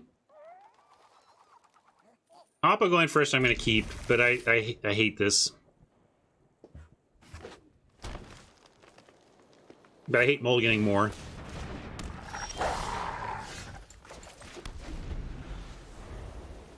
Yeah, a couple pieces of removal. We're likely to find some green, and if we don't find the green and are desperate, we do have some interaction. Ancestor, a nice 3 as an alternative to imprisonment.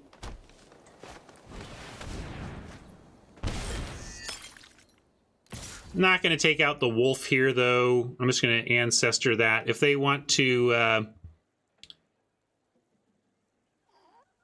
if they want to spend next turn pumping through the ancestor, that's fine. Although it's true that if our next turn is ancestor, they do get another attack here that they can pump after the fact.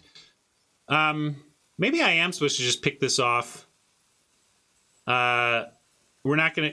We're choked on mana.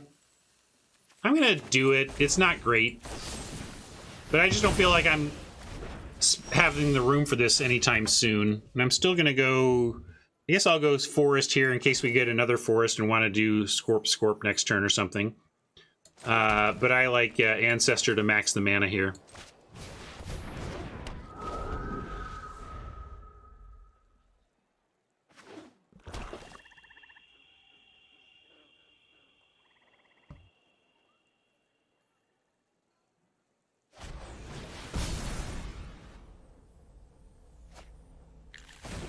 Well, pretty good. Draw a card. Cost them their whole turn, though. They're going to get the most important card out of their deck, but we're going to 2-spell and keep crashing in. Twin Blade. Disciple makes the most sense to me since we're trying to be aggressive.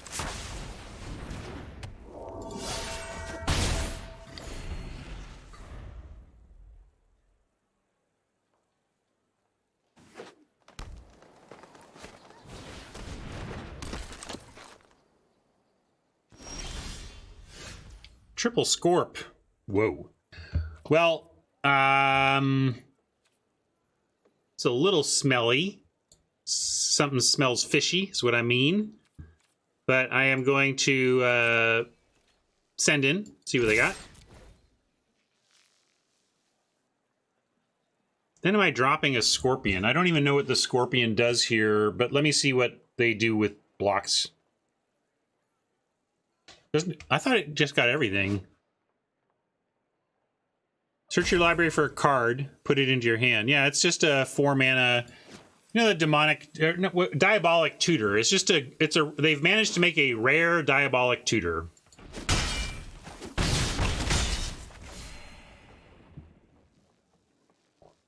All right, so they're just taking that. Maybe they are setting up for some sort of sweeper, because why wouldn't they block there? I'm gonna hold. Yeah, I'm holding. The Scorps don't add that much to the board, and ongoing death touch on the double striker is great.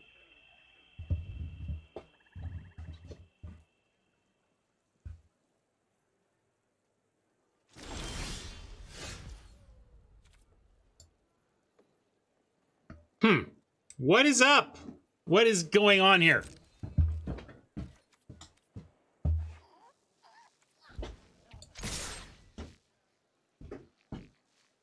Well, same attack.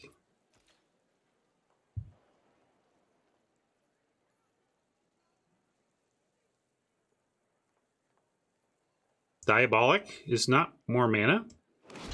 I mean, this has green in it, but other than that...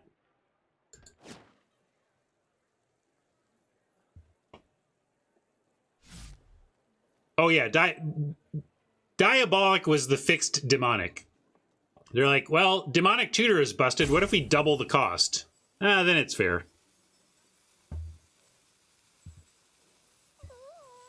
Even Diabolic is a pretty hot card, and people like playing that card in Commander.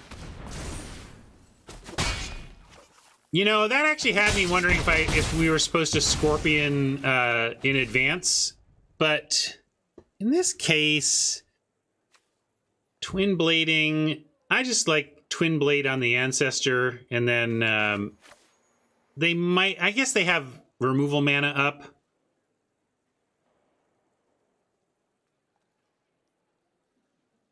So that's a little scurry. You just drop a Scorpion. Yeah, let's drop a Scorpion, and then we can decide on the Geist next turn. Although they know it's there, so that gives them a window. But this is fine. We'll do this. Well, if they need to get to 7 and they don't... Well, we'll see. Because if they don't get rid of that blood, then they either have it already or they're not trying to get to 7.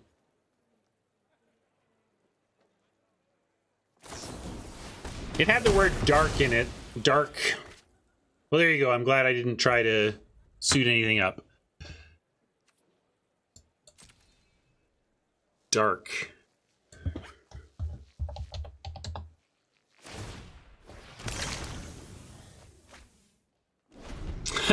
Refine the search. 220 cards begin with dark in Magic. 220. Beat that. Somebody find like, there we go, 294.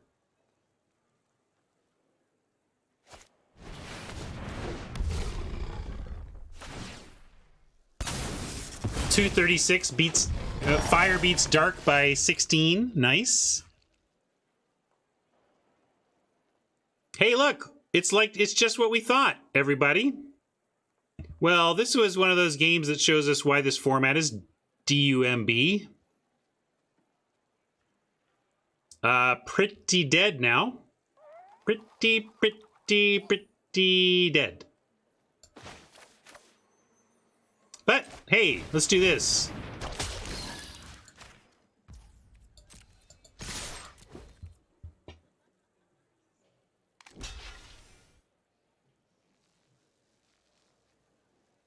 At least that can't become a demon. Yeah, but why would you block it that way? Block the 2/2 with your 2/2, let the 1 through. That's what you want to do. Oh, yeah.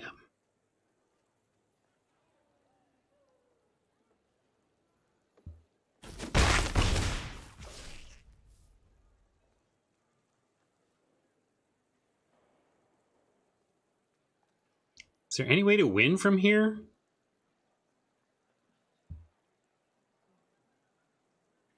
Yeah, I guess we go lifelink on a Scorp now. Maybe I was supposed to do that pre-combat, but I honestly didn't. Then we just blocked that one. But whatever, this uses some mana.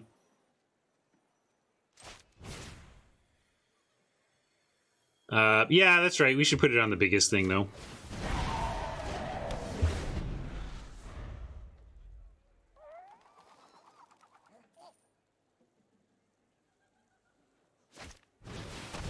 Ugh, that's so brutal. Like, we actually had maybe a chance with them at 3. But with them at 5, that just... And another blocker. And then all these... in 4 demons. Yeah, send it all. Oh, no, do it. Do it. Send it. Send it. Send it. It's fine.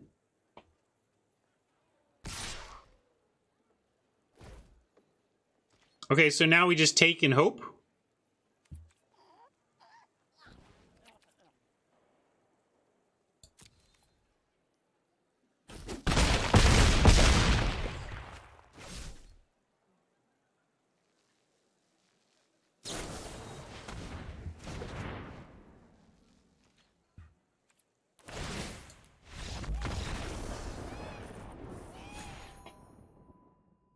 Wonder what they were up to.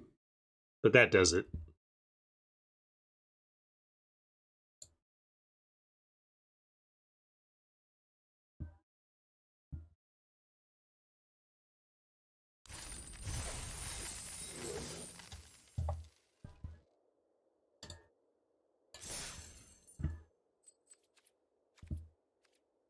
Have we found what's the current leader? Has anything beaten the yet? What was the? 294 on the.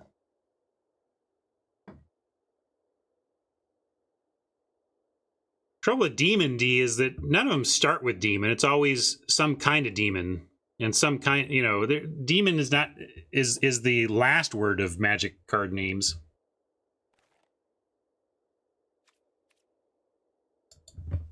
See here, I'll do it then. Ah, that's a lot. I would have gone under on 98 for demon, honestly.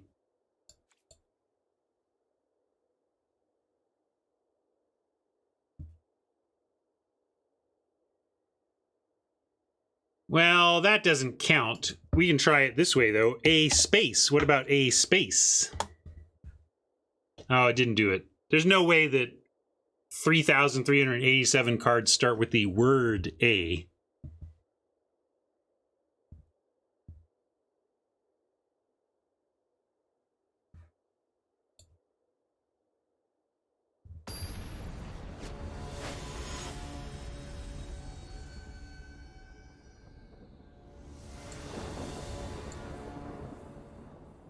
Man, our mana has been rough to start.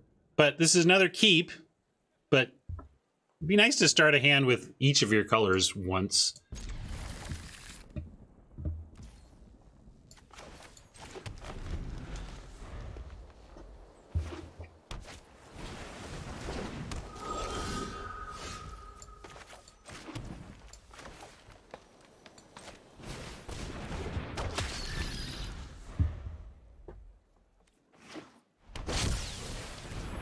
You have to submit your suggestions to mods and see if they'll take pity on you.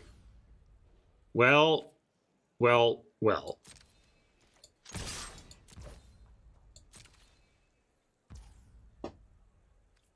Now that is a surprise just at how few. I would have gone higher on counter. Not that I expected to be hundreds, but I expected to be more than 7.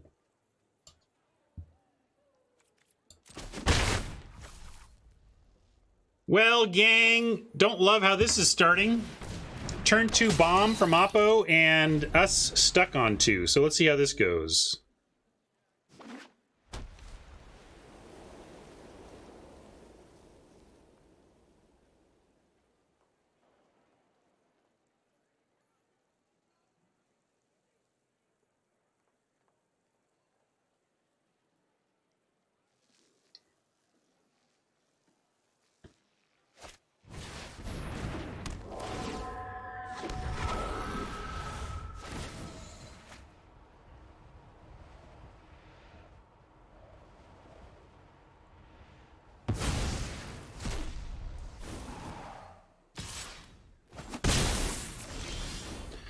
All right, third land gives us a shot here, but that one turn off felt pretty costly. Now, saddest thing is we can't really get Jacob to attack us. I don't know how we get Jacob dead unless they stall on mana and we get to 6 and can just reach out and get it. Oh, sorry, I don't even have... Oh, yeah, here, with this. But that's looking unlikely. I'll send in, though. No, I don't even want to trade for the Brine Comber. I'm not even going to attack. So I'll infantry. I could web, but I'm going to save that. I'd rather develop the board. I almost wish the Scorpions didn't have Death Touch here, because maybe we could get Jacob to block one. And then web.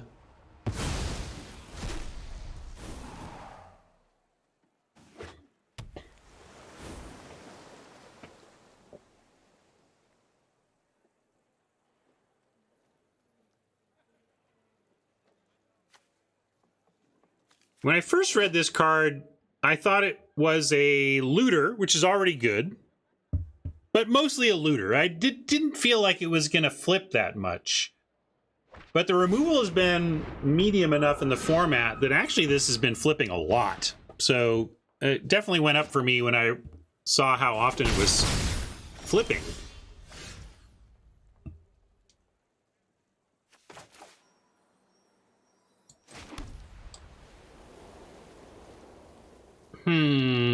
Now with those and the Witch's Web, we could just send in If they block with the Twin Blade, though, I guess I'll send in just the infantry and see if they want to block.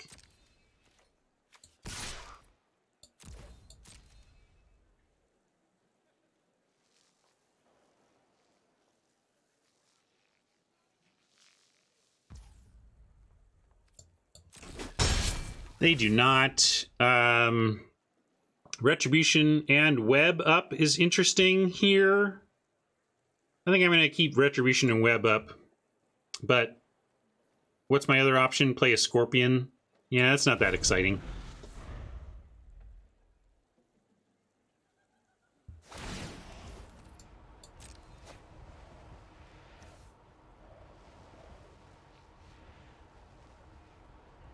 If we're going to allow A, I'm just wondering what letter do most cards start with? What about just like T? 3,631. What was A? So T is a little more.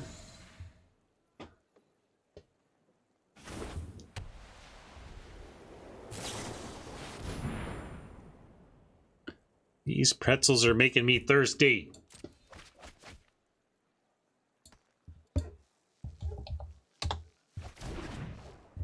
Huh, it doesn't even like mine. Oh, there you go. There.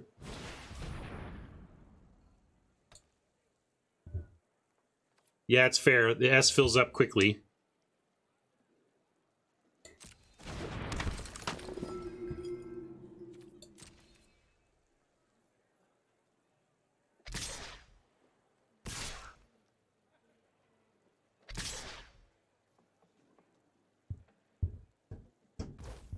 All right, I'm going to Retribution the Geist so that we can Witch's Web whatever it gets put on. Or maybe I should Witch's Web and then we can Retribution. Retribution is a little more flexible. So I'm going to Witch's Web. Doesn't really matter. In fact, I'll just block with a Scorpion because maybe I'd rather lose the infantry if we're going to lose this, but I'm going to go with this.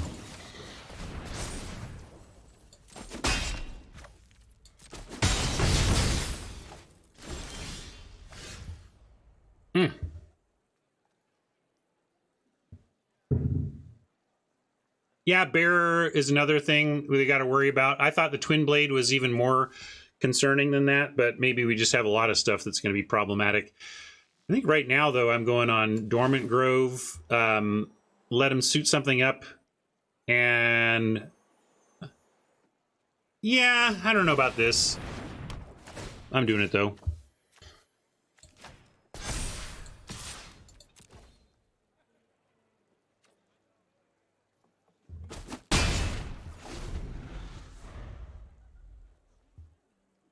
This is just what's going to get us here. They drop a land and then Jacob just goes nuts and then we're kind of done. So we're talking about all this stuff we can do about the Twin Blade guys, the Bearer, all these, you know, this other stuff. But really, to go back to the surprisingly often flipped Jacob, we're just going to lose to a flipped Jacob here. I can't believe they're doing that. To not flip Jacob the moment that you're able to in this format seems almost irresponsible.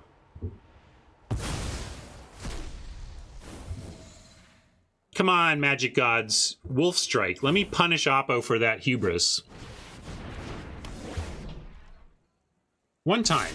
One time Wolf Strike, please.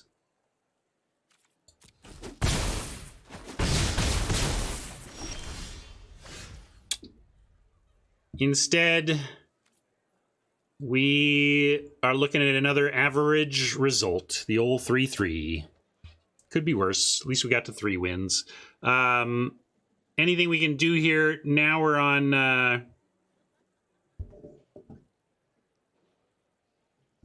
Do you think that locked in a win, though?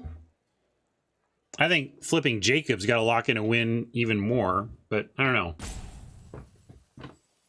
Well, we'll put another... If we're forced into Retribution, then we'll drop a Scorp then.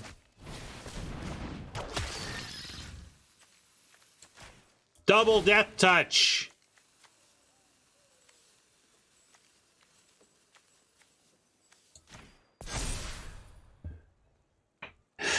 worth sending, not blocking. So yeah, I'll send the 2 anyway.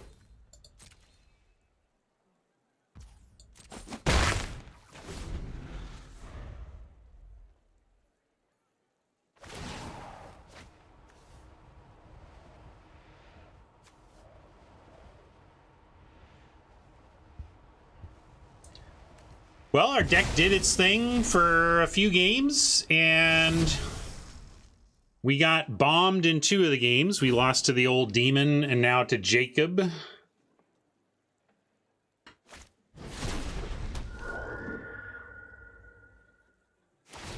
Can't remember what happened in our other loss. Just some magic happened. Interesting that... I don't... Yeah, I guess I still got to take out the Comer. Not that this really matters. I can chump, but even a double block of the Scorpions is still a double chump.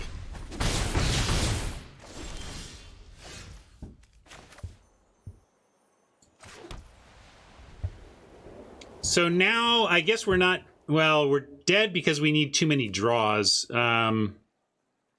I don't know what we could draw to get out of it.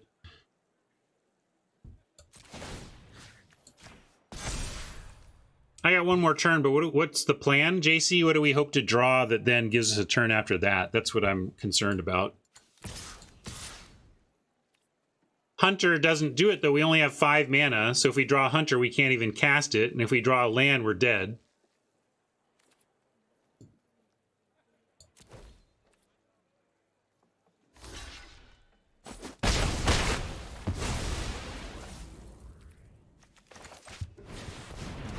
Maybe they'll kill our Spore Crawler for us, and we'll draw a land and a Hunter.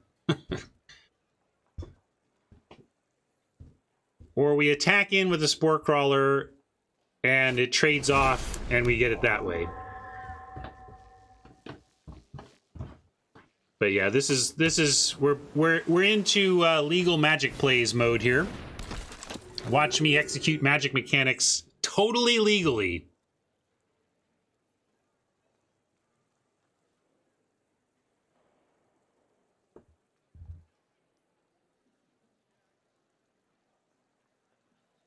I like how we drafted this one, gang. It didn't really work out for us in the results we wanted. 3-3 doesn't suck. It's not really what we wanted, but I liked our draft. I think we did a good job navigating that table. Our game luck had a little rough spots, but I'm pretty cool with how we drafted today. Ooh, there you go. Nice one. 470 on Goblin. That might be the biggest, like, not boring word we've found so far. That may just be the biggest one. Did that... I guess, what was the? I forget how many the had. Yeah, still only 294, so very nice. I think that you want Elvish or Elven. Although... Elvish just feels like, yeah, it's not going to have quite the oomph of 470. Oh yeah, here we are, we're losing at Magic. I don't want to, I'm sorry, Oppo, I'm not being salty rope guy. I was just actually doing doing something with chat.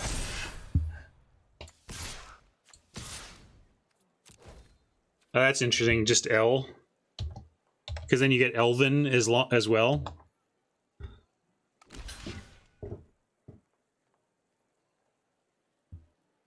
That's interesting. 462 brings it right into Goblin range. Elves versus Goblins indeed.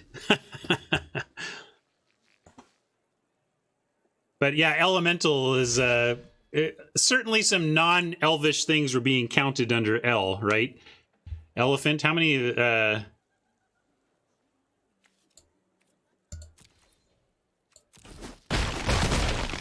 know, I do Zombie. Yeah, Zombie is a good one, huh? Really?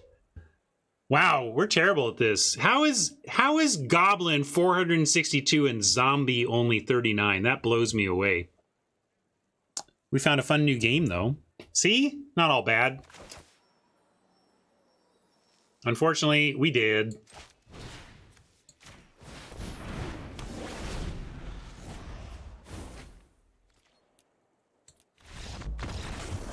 Is this a dead man, Doctor? Very dead, Mr. Spock.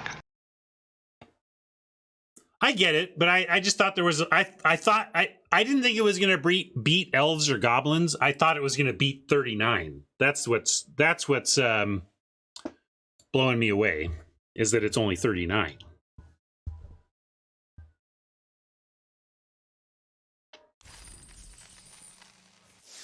Yeah.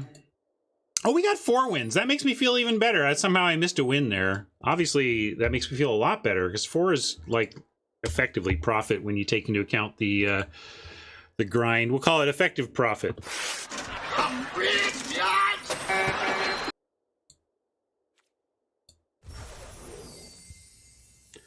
One more draft called for, but that is not going to happen today, gang. I'm still trying to get my retail in order here, and my shift of priorities over the weekend has me not where I want to be. So appreciate that. Oh, Siriana, I was going to tell you I finished Emperor's Soul. I really liked it, and what I liked about it to little pre. I'll say goodbye to YouTube after I finish this, but there's a. So, spoilers for The Emperor's Soul. If you don't want any spoilers for Brandon Sanderson's novella, The Emperor's Soul, you're going to want to mute right now. But it's a wonderful little short story, and classic Brandon Sanderson style. He's exploring some magical concepts that are really interesting. In this case, the magic that the protagonist is using is a... She's a forger. She creates forgeries, but she does it with a magic seal. She crafts a seal, like a stamp, a stone stamp, and then with the stone stamp and the right magic, you stamp it on something and it becomes something else. But how does it work? This is what I loved about it. The way it works is more of an alternate universe thing. I liked, so it's not that I get to put a stamp on a magic card and change it into another card. The way it works is you have to actually change the history of the object. So, for example, just a simple one, if she wants to weaken a wooden door, she could make a stamp to put on the door that would give that door a history of insect infestation. So suddenly this door is now weakened by insects, but only because she basically goes back and rewrites the past for the object, so that when it comes into the so now in the present it's different. Anyway, I just really liked that. It reminded me of another book that I really liked, more sci-fi, called The Rise and Fall of Dodo, which is one of my favorite all-time audiobooks. The Rise and Fall of Dodo is told via first-person found journals and emails and stuff. So, as an aside, this book has like 30-plus voice actors, and it's each of them reading the contributors. But anyway, The Rise and Fall of Dodo is also kind of time travel as alternate reality. Dodo is D period O period D period O period, for what it's worth. It's an abbreviation, but what I liked about both of them is it explores this concept of pulling things from a slightly different timeline into your timeline. That's kind of what I felt about the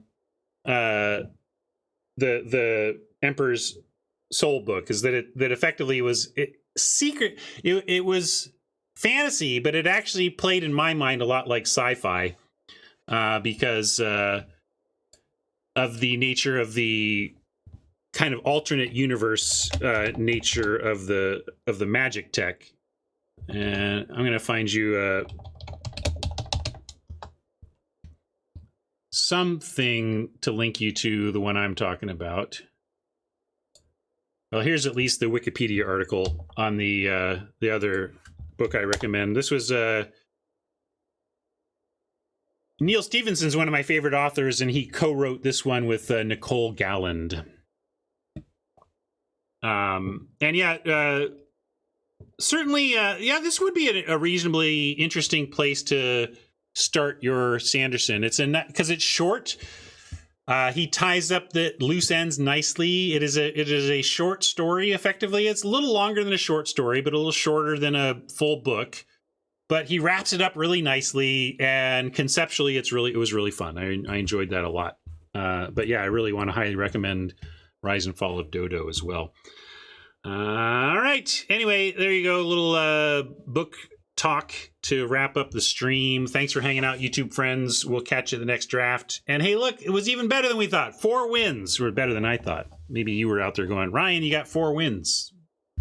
You're all right. Yeah. Hey, the blahs can come out at any time around here. Anytime. But, bye, YouTube friends. The blahs end for you now.